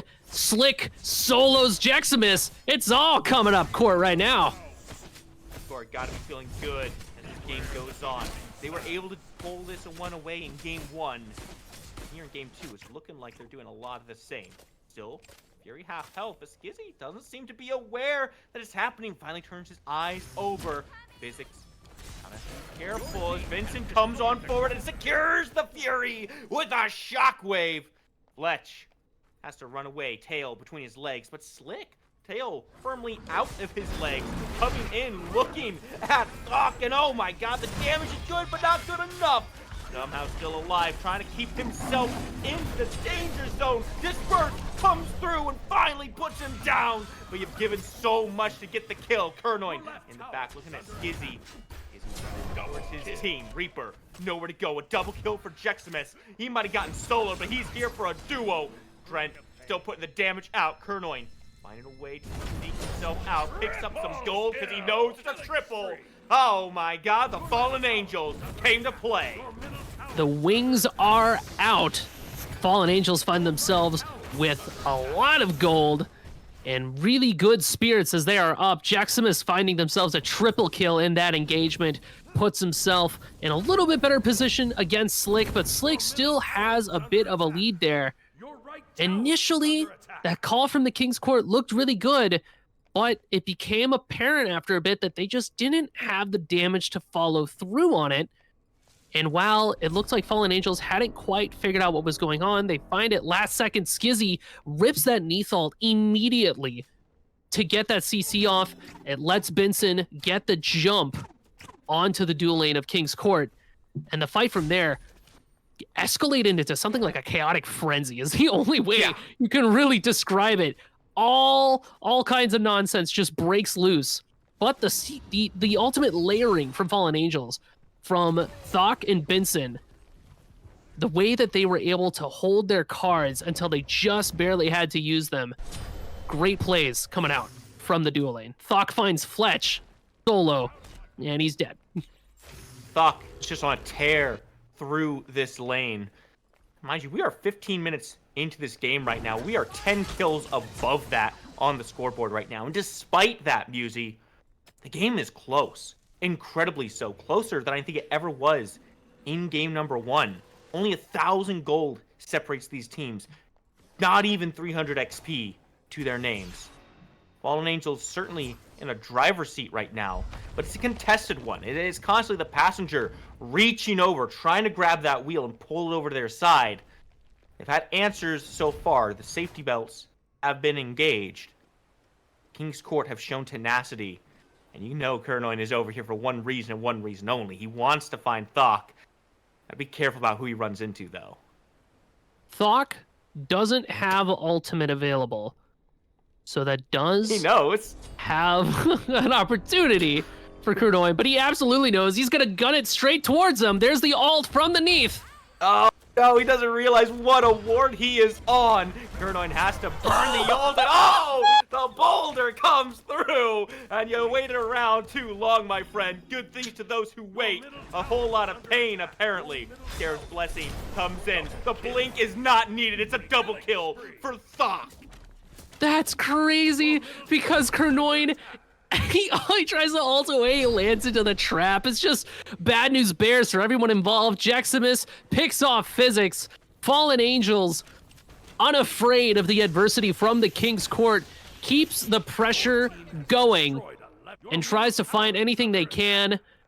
The Gold Fury will be respawning soon as well. So next on the docket is going to be some of that juicy, juicy gold.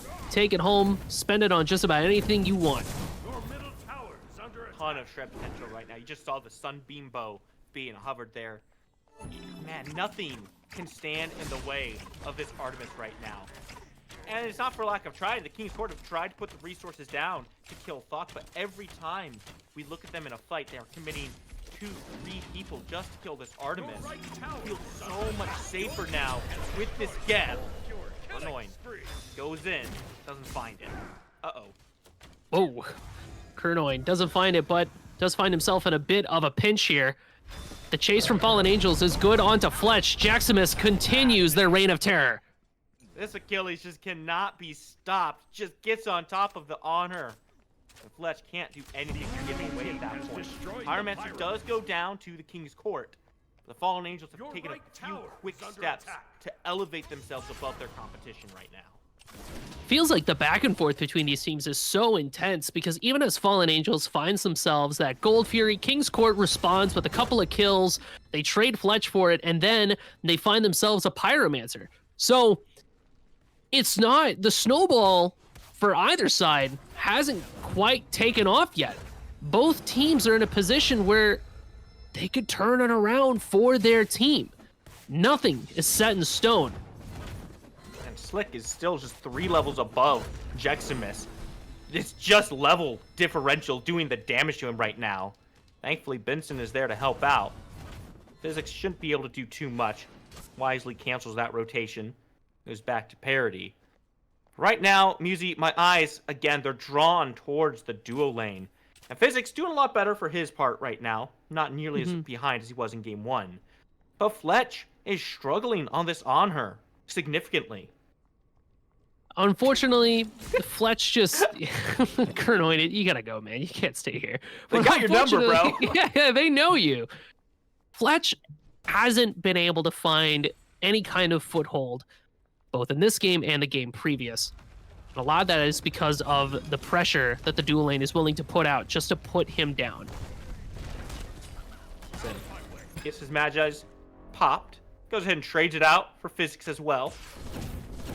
So far, this all works out in Fletch's favor, because the longer his team is looking at Benson, at Thok, the more time Fletch has to just farm up in that lane. He does not want to have to look at Thok. He doesn't want to have to consider the possibility of dueling him right now. Any farm he can get quietly and safely is good farm for the King's Court. And Kernoin, throughout this game, has also been trying to put some more pressure onto dual lane, a bit more than they did last game, right? There's more focus on putting Fletch in a better position. But it's just not panning out. And in fact, I would even hazard to say that it's putting Kernoin behind. Because now you're asking Kernoin to go into Thok, who is just huge, massive. That is a big Artemis. And an even bigger boar you have to contest against. Loki into that Artemis gets kind of rough because once you ult in as Loki, Artemis just pops ult and chuckles at you and says, well, I've placed multiple traps inside my lane, and I'm not telling you where any of them are, and it's actually too late. And I killed the Pyromancer, so you know what that means. Like it just gets worse for anybody who tries to go into this Artemis. And that opens up the doors for Trent to put more pressure on the map elsewhere, so that Slick can get ahead, or so that Jeximus can get ahead, so that Skizzy can get ahead. Because we don't have to worry about Thok. Thok can handle anything that King's Court puts out against them. Yeah. That's one thing we haven't talked too much about is kind of the hidden buff Artemis got with the addition of these bushes. She can put her traps down anywhere. And as we already saw, Kernoin tries to ult away, goes into a bush, trap, just sitting there waiting for him. Now, a little bit of danger happening on this left side. Physics dashes just to his team, just looking for the safety. But Slick is here as well. Slick, level 20, has the Death's Embrace online as well. Got a lot of sustain on this Fenrir. Benson going forward, forcing out the Disperse. Tough to lock down these targets right now. Without anyone to really coalesce onto them, all's good in the woods. Fenrir, you mentioned he's got the Embrace and the Magi's. He brutalizes somebody, he just full heals. So ridiculous to try to think about. Fallen Angels, unperturbed, picks up this Gold Fury, and the pluck from Khepri. Had nowhere to go. Benson gets locked down. Magic's got popped there, but could not find his way out. Slick actually jumps on forward, because Fletch being aggressed on in the back.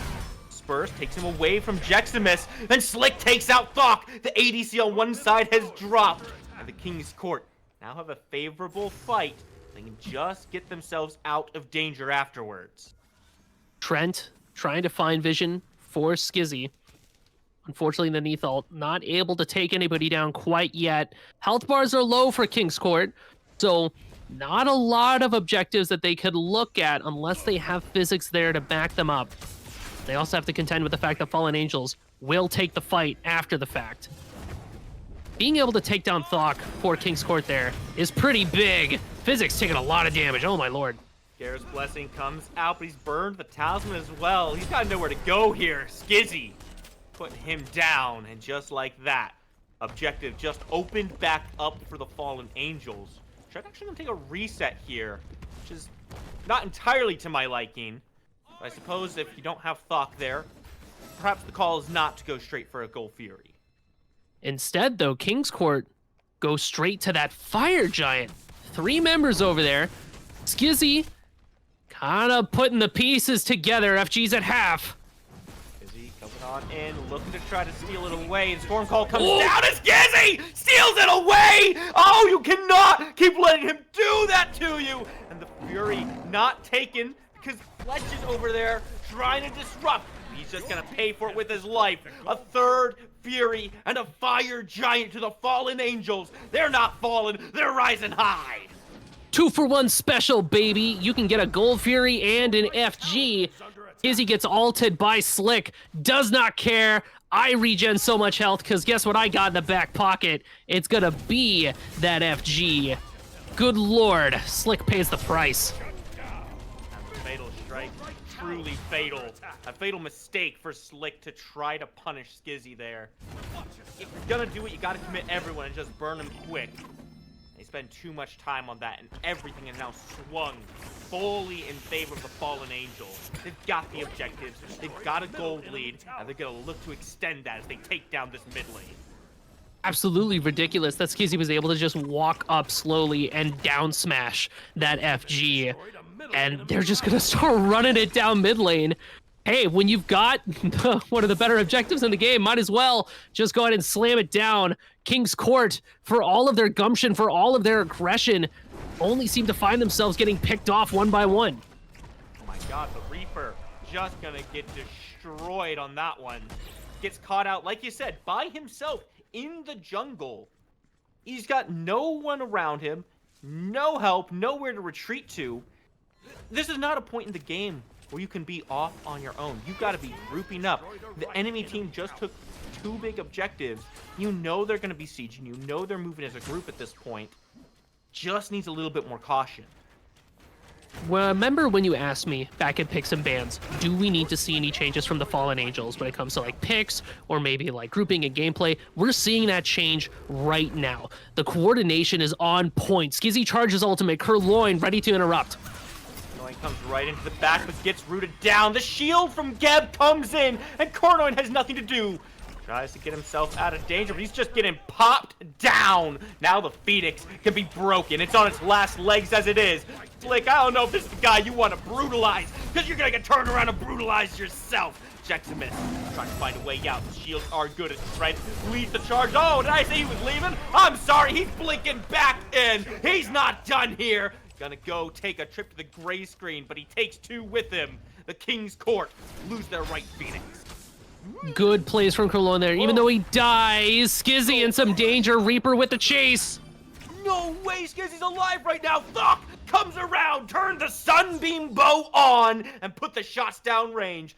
Just a way to get the King's Court away from their team. Fletch still looking. He shouldn't be able to find anything but a buff. That push on the right side had the potential to end the game, but Kernoin doing such a great job. He dies for it, but he forces resources from the Fallen Angels in order to make sure that they can lock him down. Cataclysm being used there means that you can't turn that into the defenses on the King's Court. Jeximus by himself in the backline, yes, he is successful, but he pays the price. And then, of course, you have Reaper barreling it down with that damage, with that blink, unafraid. Helps buy some time for the King's Court. So good on them, holding the line just for a bit. The presence of mind that these players have and their ability to force people out of plans that they try to lay down. It's popping off. It's going well for them. You can even see it now. King's Court start grouping around this ancient Gold Fury now. They don't have a single pip to their own. With even 1 pip, they can get out of the base faster. They can contest things like FG and Pyromancer more easily because when they back, it won't take them as long. But Fallen Angels doesn't want to let that happen. Vincent picks it up. Gonna be the back coming through from 2 members. Slick has to defend that right side. Just look how fast the damage comes through over there. Wow. Jexamet in the back alongside Trent, just solos Kernoin out on the back end, and the Fury gonna go down. Fallen Angels pick that one up. World Beaver comes on through, and all of a sudden Physics nowhere to go. He's surrounded by angels descending from the heavens to take you away, drag you back to hell, the King's Court. Has nowhere to go. Fletch is a target. The boulder goes wide, but it's got enough of a hitbox on it to clip him. Put him down. Slick, the one who left, the one who had to defend, is the only one left now to defend against 5. I don't know if he has it in him here, Musy. He's cut off. Jexamus not about to let him go. Holding the fatal strike. Just forcing Slick to play beatsy with him as the Titan under duress. Slick can't get back. He goes down. In 2 games, Fallen Angels drop 1 and they take the 2nd. Absolute nonsense coming out of Trent there, soloing Kernoin in the back, helps sets up that entire fight for the Fallen Angels. When you take away a key that important to the game of the King's Court, the whole thing starts to crumble down underneath them. Fallen Angels do a great job capitalizing off of that opportunity, take that fight and run it down straight towards that Titan. Nothing can slow them down in those last few moments. Fallen Angels looking much better here in game number 2. I might have stumbled once.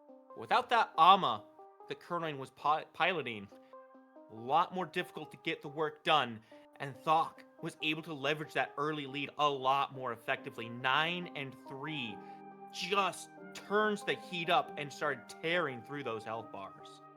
And Trent especially too, doing a lot better this game than last game. So with this Hercules pick that he has here, he's able to lay down a lot of CC, did a great job comboing off of both Benson, helping Jexamus and Thok get their damage in.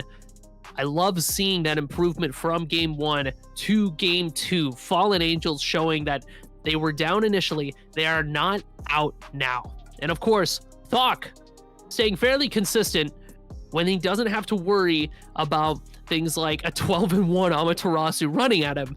You can see he does pretty well as the game progresses. I think we got to call out the ward disparity here as well. Fallen Angels lighting up the jungle. They know where they want to go, and we saw the results of that a couple times, notably around Kernoin, trying to find those ganks. Got caught out, got punished for it effectively.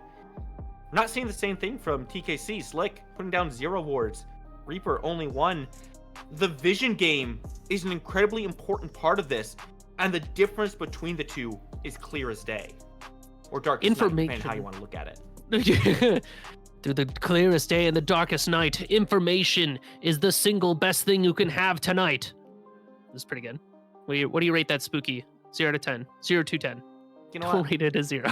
I'm gonna give it 3. What is it? Bangs? Bang, bang, 3 bang. 3 booms. But all right, Booms? thanks, spooky. I don't know. I don't watch that stuff, man.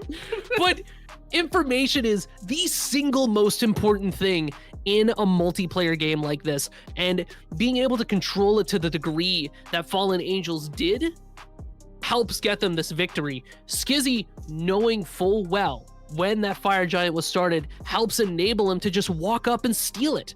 And also because King's Court didn't quite have the damage to burst it down. But yeah, that's like an aside, right? That's like minor stuff compared to the fact that we're looking at something like Math is Hard 22, a whole bunch of wards from the Fallen Angels. Math is enough. That's the number we're looking at. Enough More of than a 22. difference.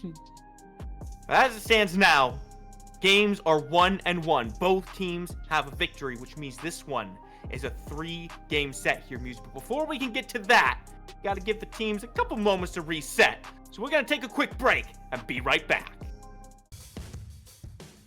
Ladies and gentlemen, game number 3. We stand at the precipice. Fallen Angels and the King's Court have both shown tenacity and endurance through these games. 1-1, neither of them willing to go down without a fight. But Musy, there can be only one at the end of the night. One of these will stand victorious. The other has to look to week 2. And it's on Smite game. Everyone's watching. Your mom is watching. can't have your mom watch you lose a game on Smite game. It's time to try real hard out there, King's Court and Fallen Angels. But between the two teams, I'd say they're both looking pretty good. King's Court initially strong showing towards that end game. Early game, shaky, but Cronoin pops off.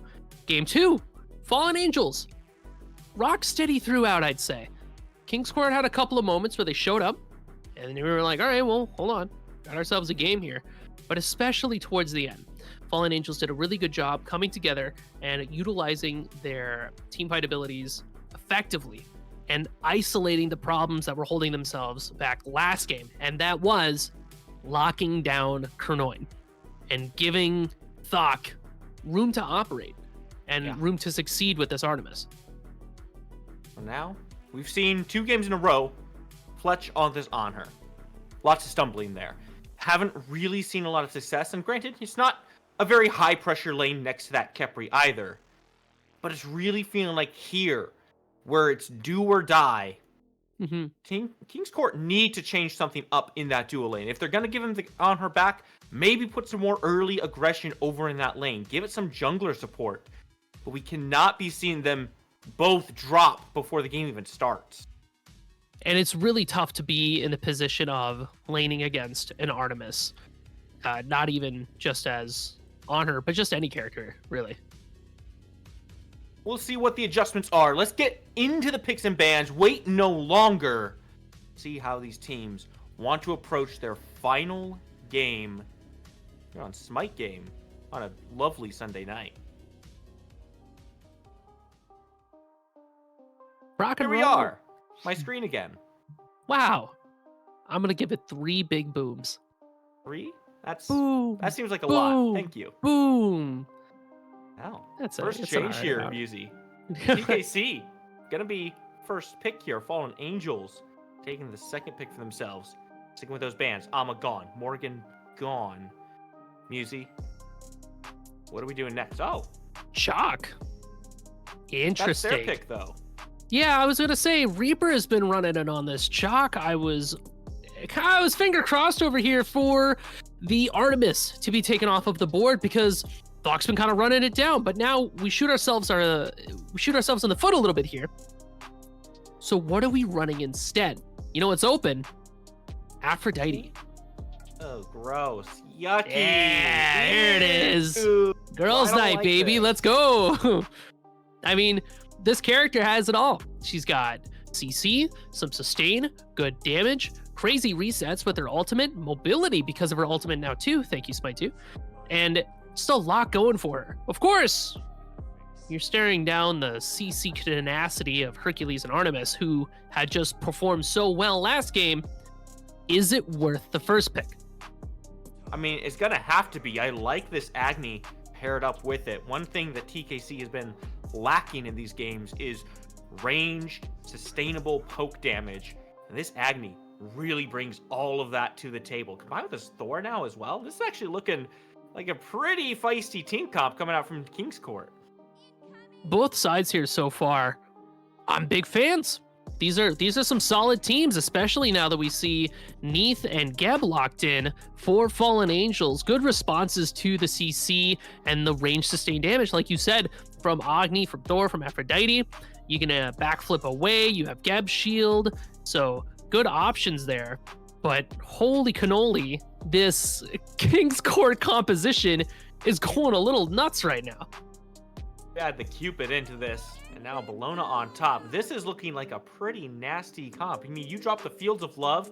You know what? Let's not even start with the Fields of Love. Let's start with the fact that there's an Agni Bomb that can come in, stun 1, 2, even 3 people depending on your grouping. Now the Fields of Love come down. Well, this isn't super great. There's a Thor ult in the air. There's a Bologna jumping on my head. Like, there's only so many tools that provide CC immunity. And TKC is looking to just burn through all of them. Talisman of Purification stocks are up. Magi stocks are up. Mantle of Discord stocks are up. Purification bead stocks are up. And you want a CC immune ultimate to top all of that off. You're going to need that heading into characters like that Cupid, like that Agni, like the Aphrodite. Fallen Angels have a comp of their own in response that are just as much of a menace when it comes to taking away those tools. You've got Sobek and Geb, knockups, plucks, stuns, huge Hercules, more pluck, more stun, Artemis. We have a Tusky when it decides to go on gods and knock gold camps. And Neith is here too. She's got a root and a stun. She's all right. She's okay, I guess. But both of these dirty teams, like that. Yeah, just a bit of a Neith hater. You know how it is. But aren't we all? Aren't we all? Both of these teams have explosive potential in a team fight. It's really going to come down to who can we catch out and who's going to pull that trigger first. Fallen Angels tries to jump on the King's Court. All right, cool. I pop Fields of Love on top of myself. I drop my Agni Bombs on top of myself. I'm not afraid of you. All right, King's Court tries to jump on to Fallen Angels. Cool. Lurking Waters, Cataclysm, Tusky, don't care. Come at me, bro. So now it's a give and take game of what ult can I trade for what? Can I pop their Magi's really quickly? Am I able to catch somebody out of position? You're running Thor, who is able to pick somebody, dunk on them, and if they're out of position on top of that, they're pretty much just dead. In that same breath, though, Fallen Angels can have that Neith ultimate, that global presence, and say, hey, that guy, kill that guy, and take his lunch money, because that is what he'd been running with this whole cast. Like, the potential is nuts. The question is, which team has the presence of mind to use it properly and to use it to the highest level of effectiveness? Well, Musi, as we always say, there's only one true way to answer that question for you, and it's to see the teams do it on their own, right here in the game. Now, one thing I'm surprised about is this Sobek that Jexamus is running right now. After so much success with the Achilles, who did not get banned away, I'm surprised we don't see him go back to it. I mean, because you have Sobek, it lines up very well with the thought process of I just want to burn beads, I just want to get rid of Magi's. Really quick, Spooky, if you turn our attention to the scoreboard there, once again, poor, looks like Thok was able to get the last hit on Slick. First blood taken away. They off-screened us. I mean, Fallen Angels kind of nuts for that one. They gave him the old change-up, right? You've been going on this left side, you've been putting so much pressure onto Fletch. This time they decided to put Slick down in the dirt a little bit early. I don't think he was probably expecting that. But good on him, he's held on to his relic. Blink still available. Doesn't lose too much over there. And so now, things looking pretty all right for both sides here. What's interesting here for me is that Slick did not opt for the aspect, which, true, especially against Sobek, I think is going to end up hurting them. You're very much relying on your bludgeon to clear. You need that damage, and Sobek is able to just say, "Nah, I don't think you do, man. I don't think you get to have that bludgeon. No, thank you. I'm just gonna pluck you." Like, now that you're losing those extra block stacks for your team as well, Slick is going to be fighting an uphill battle in this solo lane. Fighting a battle. Kernoin right now fighting a battle for this last Oracle. It's going to be split Oracles, 1 and 1, so no vision on the pit. Not the worst thing early on in the game. Fury isn't even spawned in just yet, so really, who's going to be looking over there right now? Nothing too crazy just yet. If we consider how Fallen Angels have been playing up to this point, we know that Thok and Benson want to try to burn that Gold Fury as soon as possible. Fallen Angels throughout the set have done a really good job on picking and choosing when to take these Gold Furies, when to take the Gold Fury fights that could ensue, and then just confirming them as well. Skizzy's been kind of on it, both as Ra and now running it back with the Neith. And because you have these two ranged auto attack characters, your ability to burn down objectives is that much stronger. So there's going to be more pressure on this dual lane because of that. No pressure on the duo lane. Here comes Trent looking at Physics. The wall comes in, preventing Physics from being driven away from his team. That's going to keep him alive. Excellent little play from Kernoin there. Kernoin, that wall was immaculate. That was exactly what you needed in order to save your teammate's life. But Spooky, look at these rotations the duo already. We're level 3, right? And this has been consistent throughout these games where both Trent and Kernoin are just trying to help out their ADCs. And Thok, it's the question of, I want to try to stop him from going too crazy. He's come out from Skizzy as well. Kernoin not going to be able to pick up the kill there. Noxious Fumes was not available from Reaper. And beads for beads. Kernoin has to drop his as well. I swear, every time we look over at Jexmus and Slick, Jexmus is just like plucking Slick in that moment. Turn our eyes back to this dual lane. It's important to see that attention over there, right? Because Thok has shown he can run this lane if he's left to his own devices. And he's shown that you really have to answer him. You can't leave him to his own devices. While Fletch and Physics do have more sustain right now, they're still under a lot of pressure, and it has to be answered. I mean, that sustain will help them just duck their heads for a bit, farm to that late game, join team fights with your Fields of Love, with your Undying Love, and then try to see what you can do past that 20-minute mark. Because the pressure that Benson and Thok are going to have in that lane, it's going to be too much to stand up to. But at least you've got Fletch on this Cupid. Like I said, you can pop Fields of Love on top of yourself. You have the aspect of Wells, so Heart Bomb does a little bit more for you there. The sustain is super good. The goal is just not to feed. We're just trying to stay alive. That's all we need. Physics has to drop the Undying Love, trying to stay alive, and it might not do it. The Phantom Shell has to come out, and Kernoin drops down from the skies. Second shell from the side of Benson comes through. And somehow no one dies just yet. Both teams walk their separate ways. This does feel like a small victory as well for King's Court. They have the healing on their side. Seeing Kernoin on a pick like this Thor gives me some hope for the King's Court, because Kernoin is a player that, from what we've been seeing so far, very mechanically skilled, and Thor is a mechanically intensive god. You got to be able to hit all your things, and of course, that gets really easy to do as long as you can hit that first ultimate.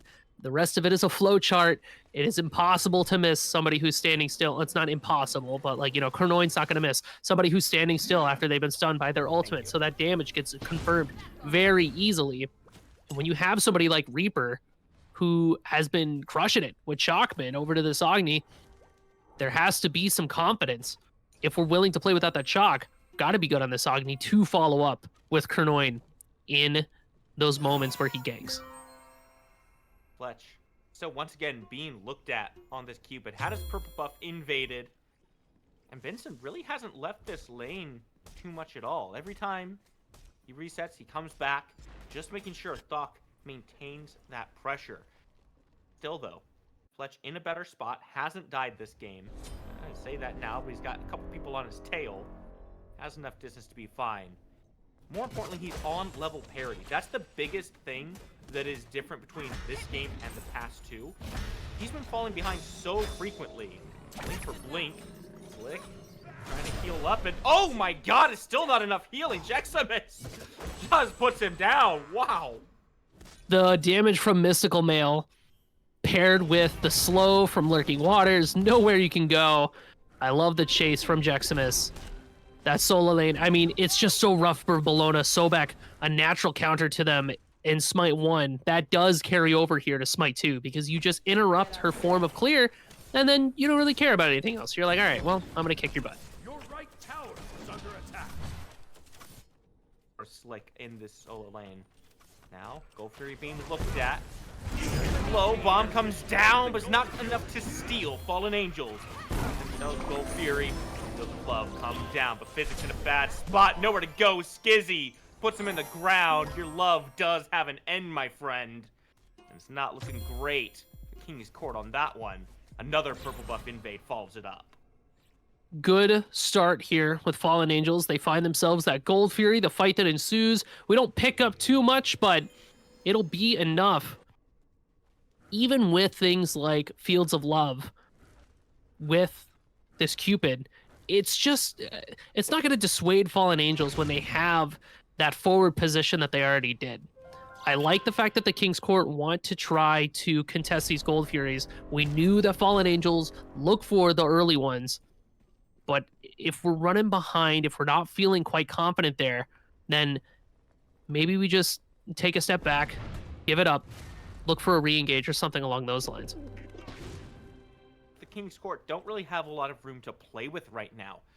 Fletch is on the back foot over on this left side. Reaper has been getting a little bit of pressure on his end as well. And so the rotation to that Fury is just a little too slow. It's a little too low by the time anyone gets there. Now Slick going over the wall, looking at Trent. Just gonna be clearing the minion wave. See if we can get some tower damage out on this one. Jacksmith still in the area. Slick knows he has to play this one a little bit more carefully. And remember, Slick doesn't have ultimate. They don't have blink. So one pluck from Jacksmith. There's the land. Oh my god, a pluck into a push, and Slick has nowhere to go. The boulder comes through, and chomp chomp! The croc is hungry. He's gotta eat a good meal today. Whoa, here comes Kernoin, though. Kernoin just gonna pull a Cataclysm out of Benson. He just was not too happy about that one getting out of the range. Benson finds nothing there, but it's an ult for ult. Very intense groupings here, all the way over into solo lane. The focus no longer about the duo, it's about our solos. Trying to find a way out, has Burn the Undying Love as well. The Caledonian Boar comes through. Trent looking to try to catch a couple members out here. Real close, finds the pluck. Physics just can't go anywhere. Benson, the shockwave, throws it out. No kills, but a final tower goes through there. First one goes down. So, luckily, Physics does have Magi's to live through the damage that the Fallen Angels are trying to push out into there. But it's very curious to see the pivot from the Fallen Angels where they're like, you know what? Fletch is not an issue. Thok will be just fine no matter what we do.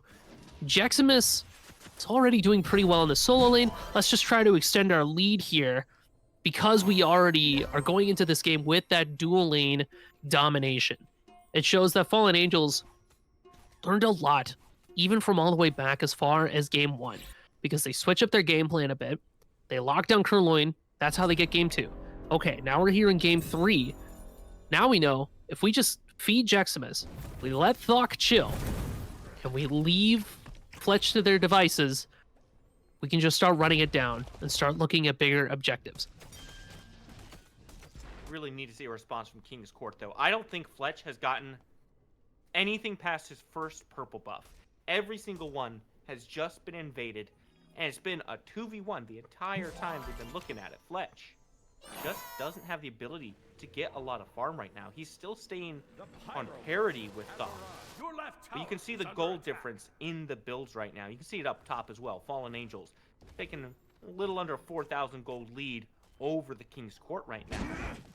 And there just isn't a whole lot of answers from the King's Court.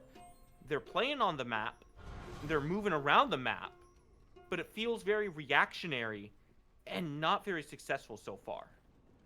I would say if we don't want to try to contest this gold, Pyro could be a great thing to look at here. Oh, Fields of Love coming down, but no, the Heart Bomb goes wide. Trent gonna walk out of that one. That could have been a big pick to get the King's Court active on the Gold Fury. As it stands, though, might have to settle for the Pyro.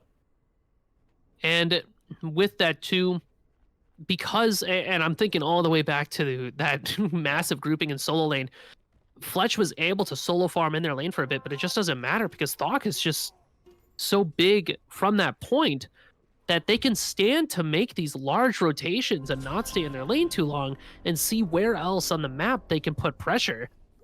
It shows that Fallen Angels feel very confident going into this game. Now Fallen Angels looking for another Gold Fury around their belt. They've got one first. Now looking for a second one here. Kernoin in the area. See the mid laner and Sport on their way as well. But they got to make their way through Jeximus first. Easier said than done. Kernoin takes to the skies, drops down. Can he steal it away? No, he cannot. The Fallen Angels get a second one and a kill to boot. All your efforts are for naught. Unfortunate. Trent just had the secure there, the massive boulder to slap it down on anybody who tries to interfere. Coronoi was just lacking the damage to secure that, or rather to steal that away from Fallen Angels. And we saw a little bit of the grouping there from the rest of the King's Court, but we're not really looking for the follow-up fight. And then you have to ask yourself, like, okay, if we're not looking for the follow-up fight, why are we grouping to begin with? I like what Fletch did when he just stayed in his lane and farmed. He was like, you know what, guys? You can handle that. I'm going to farm minions. And I will see you guys in like 8 minutes. I'm going to get some items online. Although, it's a tough question, right? Because if you want to go for the fight afterwards, feels like Kernoin has to stay alive longer than that, right? Mm-hmm. Full commits to the steal, no backup there, so he just drops away. Maybe if Reaper had been able to be in position to drop some bombs afterwards, but with Jeximus there was nowhere for them to go. And the decision is a snowball one, right? Because you decided to go and try to contest the Go Fury, well, now the Pyromancer is potentially being looked at. And you can't make that 1-1 split. You now have to try to contest Fallen Angels at a second objective. Fallen Angels have been playing a very clean game so far as well. Like, no deaths from them so far. Everybody stayed very healthy. They're positioning well. They're fighting together. On that Gold Fury play just before, where Trent like throws his boulder down, everybody from Fallen Angels was just throwing things at that Gold Fury. It blew up Kerloin pretty much immediately. He had no chance to survive that. And now as they position on this Pyromancer, I love the positioning from Jeximus here, pushing away the King's Court. Pyromancer falls down to about 5k health, and honestly, King's Court do not have a lot that they can do in response. A lot to do and no one to do it with, as a matter of fact. This one simply has to be given up. All bombs expended from Reaper. Slick tries to go in, but too late on the trigger pull. Skizzy does get caught by the kiss. It's a defensive blink out from Slick.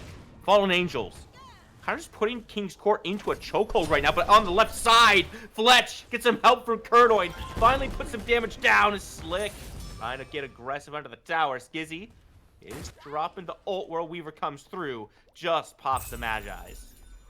That is a crazy call to Neath ult a Magi's to get it down. Skizzy does have some cooldown there, so it'll be up just in time too. I like the response from the King's Court to finally try to check Thok there and help Fletch out just a little bit. And that's that 1-to-1 that we were looking for. Like, okay, can we get this Pyro? I mean, Slick can try, but no, not really. Kernoin, what do you want to do? I want to kill this Artemis, dude. I'm sick and tired of her. All right, cool. Let's go do that. Let's find our wins on the map where we can so that we can just stay in the game long enough to get everybody caught up. Because once you cross that 20, 22-minute mark, everybody has their gold, everybody's got their items, then, the last 20 minutes doesn't matter. It's all about that last team fight, and that's what the King's Court is looking for. We want to find that late game so we can start fighting as 5, and we don't have to worry about these significant disparities anymore. And it certainly is a win on the map, but you have to wonder if it's enough of one, right? That's one guy you took down, and granted, he's a good guy to hit. He's a great guy to take down, but it's not like Thok was on a killing spree. He didn't get a shutdown for this one. Now another Gold Fury being looked at. Bombs come down, but Fallen Angels again simply do not care. The grouping and response from King's Court around these objectives has been subpar. It's been lacking. We haven't seen them actually get there in time for any of them. Well, it's exactly like you said. We're being reactionary instead of proactive, right? And I wonder if this too, whoa, Fletch getting a little spicy for the pepper. Actually has a little bit of a lead in this 1v1. Not going to be able to leverage it though. Just taking a step back under the tower, go back to base before the help shows up. And look at the ward coverage on the map. We talked about information being such an important tool that Fallen Angels was able to just abuse with their ward coverage. How many of those wards do you think are going the way of the King's Court? Are we playing the game that we need to play of in order to know if we're going to be reactionary, in order to know where to go, we have to know what's going on the map. If we're seeing pings show up on Gold Fury, we make that immediate rotation towards that Pyromancer or even towards that Fire Giant now that it's spawned.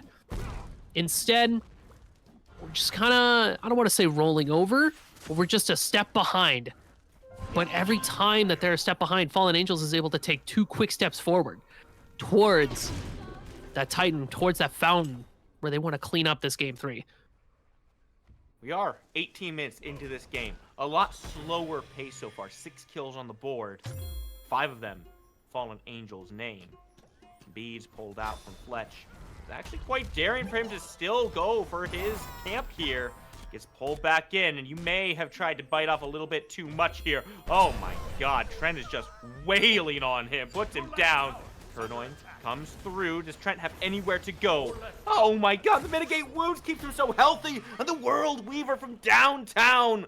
Make sure that Kernoin cannot take any further aggression. Trent did so many things right that fight. The pluck to stop Cupid from healing, and now Kernoin pays the price. Oh, quick. There he goes. Tragic.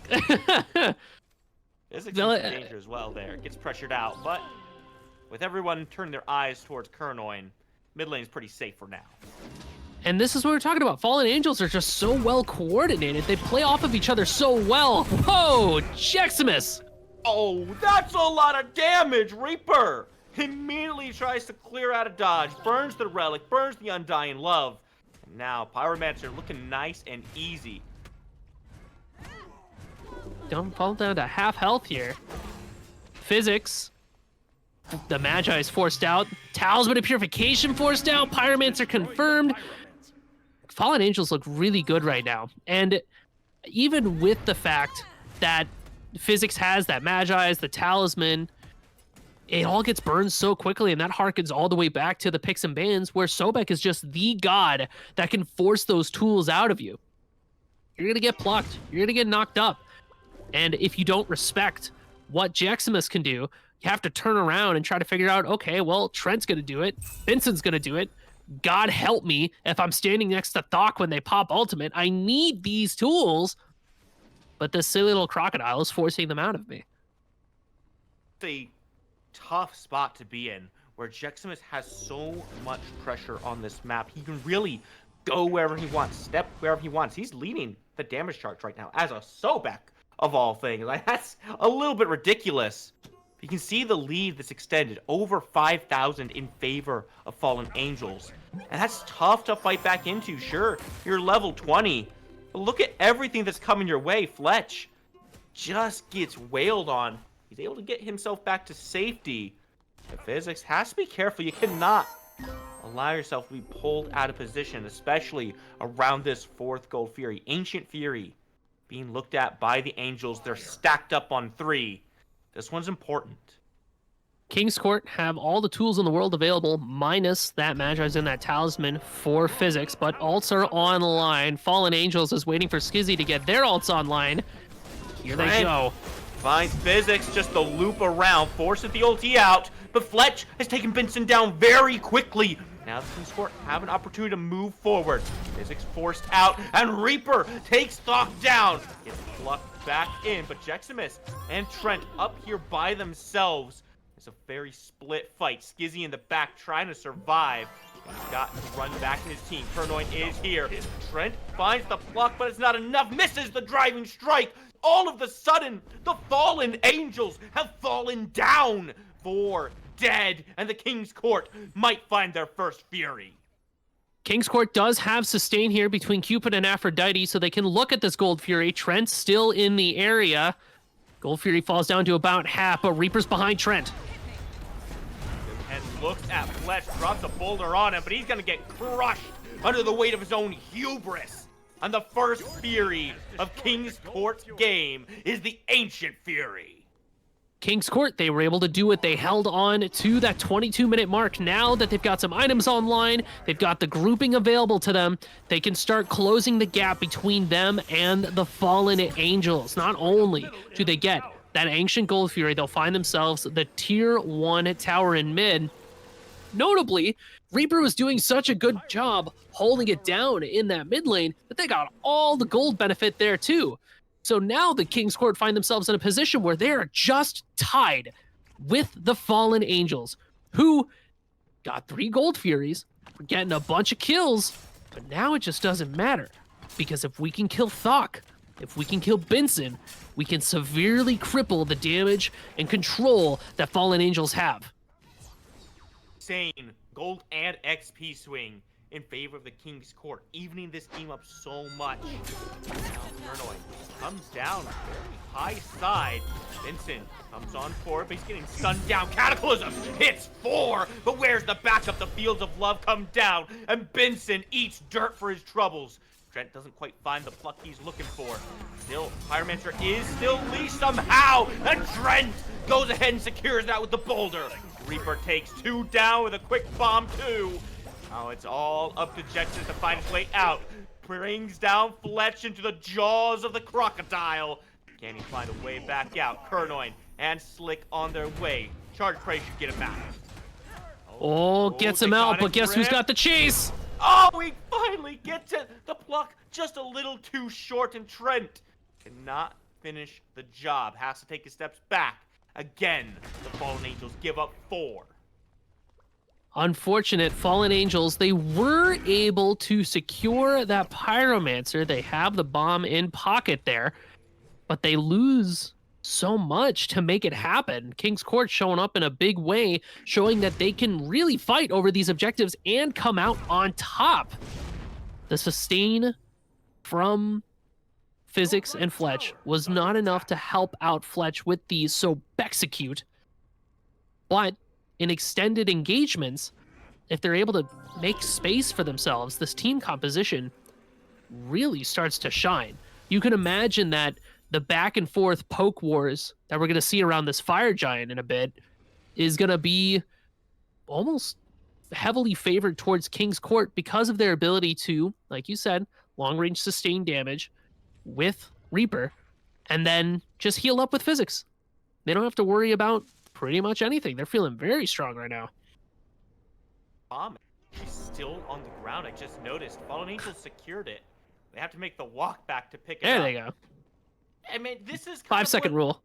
5 seconds. I think it was longer than 5 seconds. That was a whole respawn timer. But hey, if you get it, that's all that matters.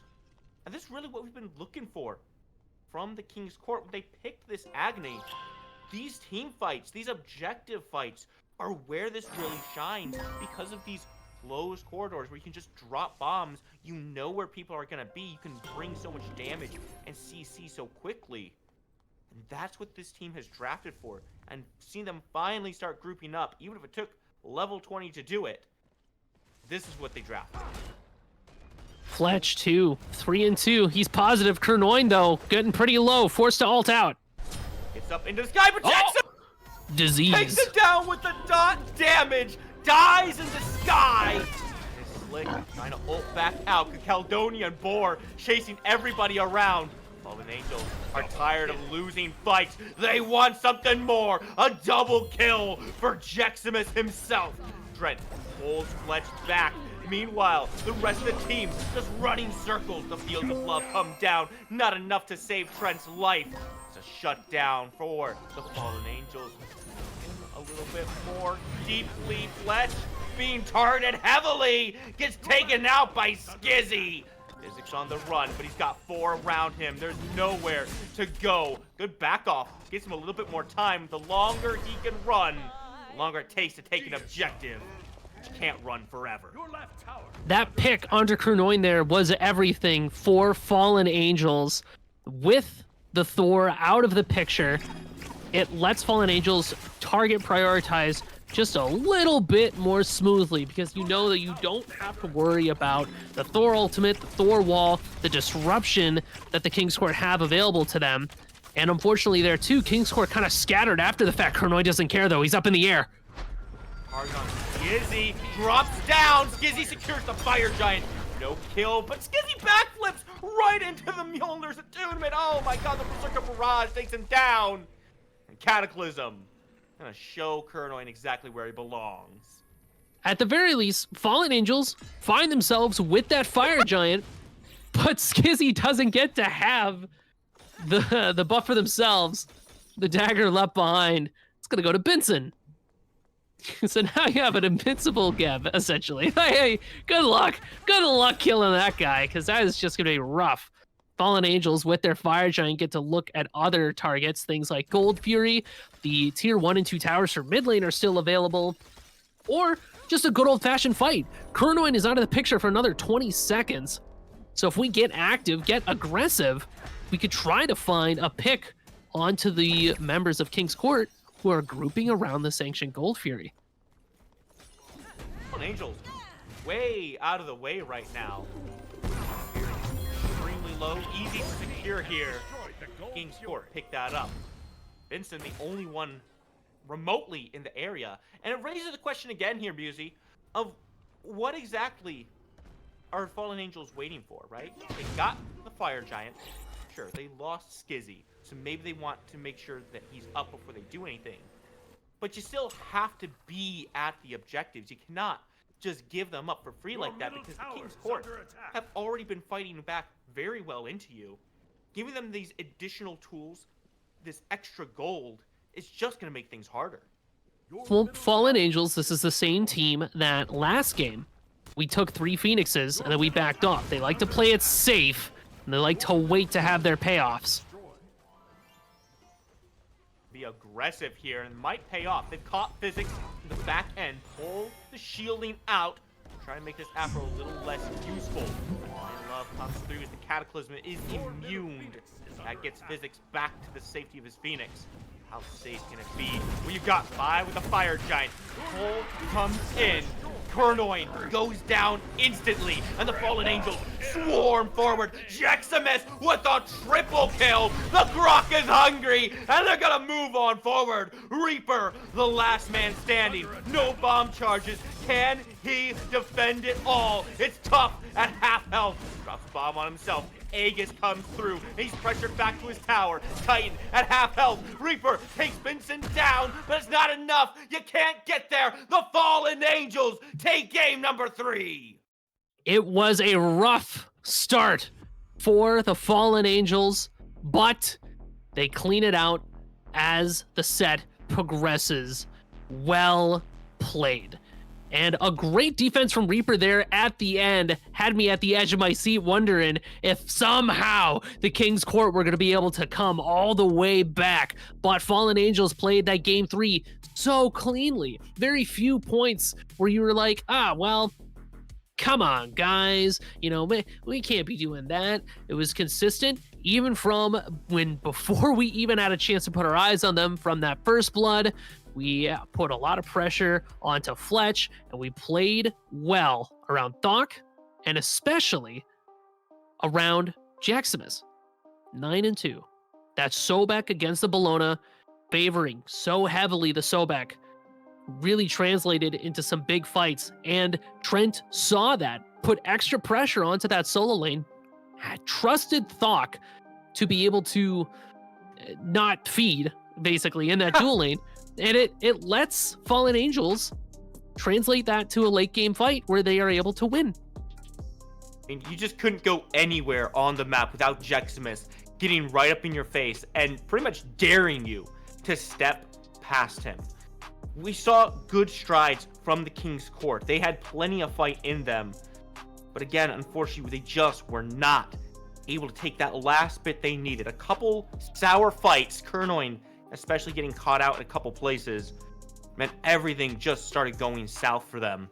At the end of the day, the Fallen Angels got to feel pretty good about how this set went overall, because you can take a look at the history of it, and it's not one person doing the work in each game. You've clear places where every single member contributed to this victory. I 100% agree. Initially, we were talking a lot about how it's Thok. We're talking about Thok. And then, Skizzy had some great plays. Jeximus really showed up in this last game.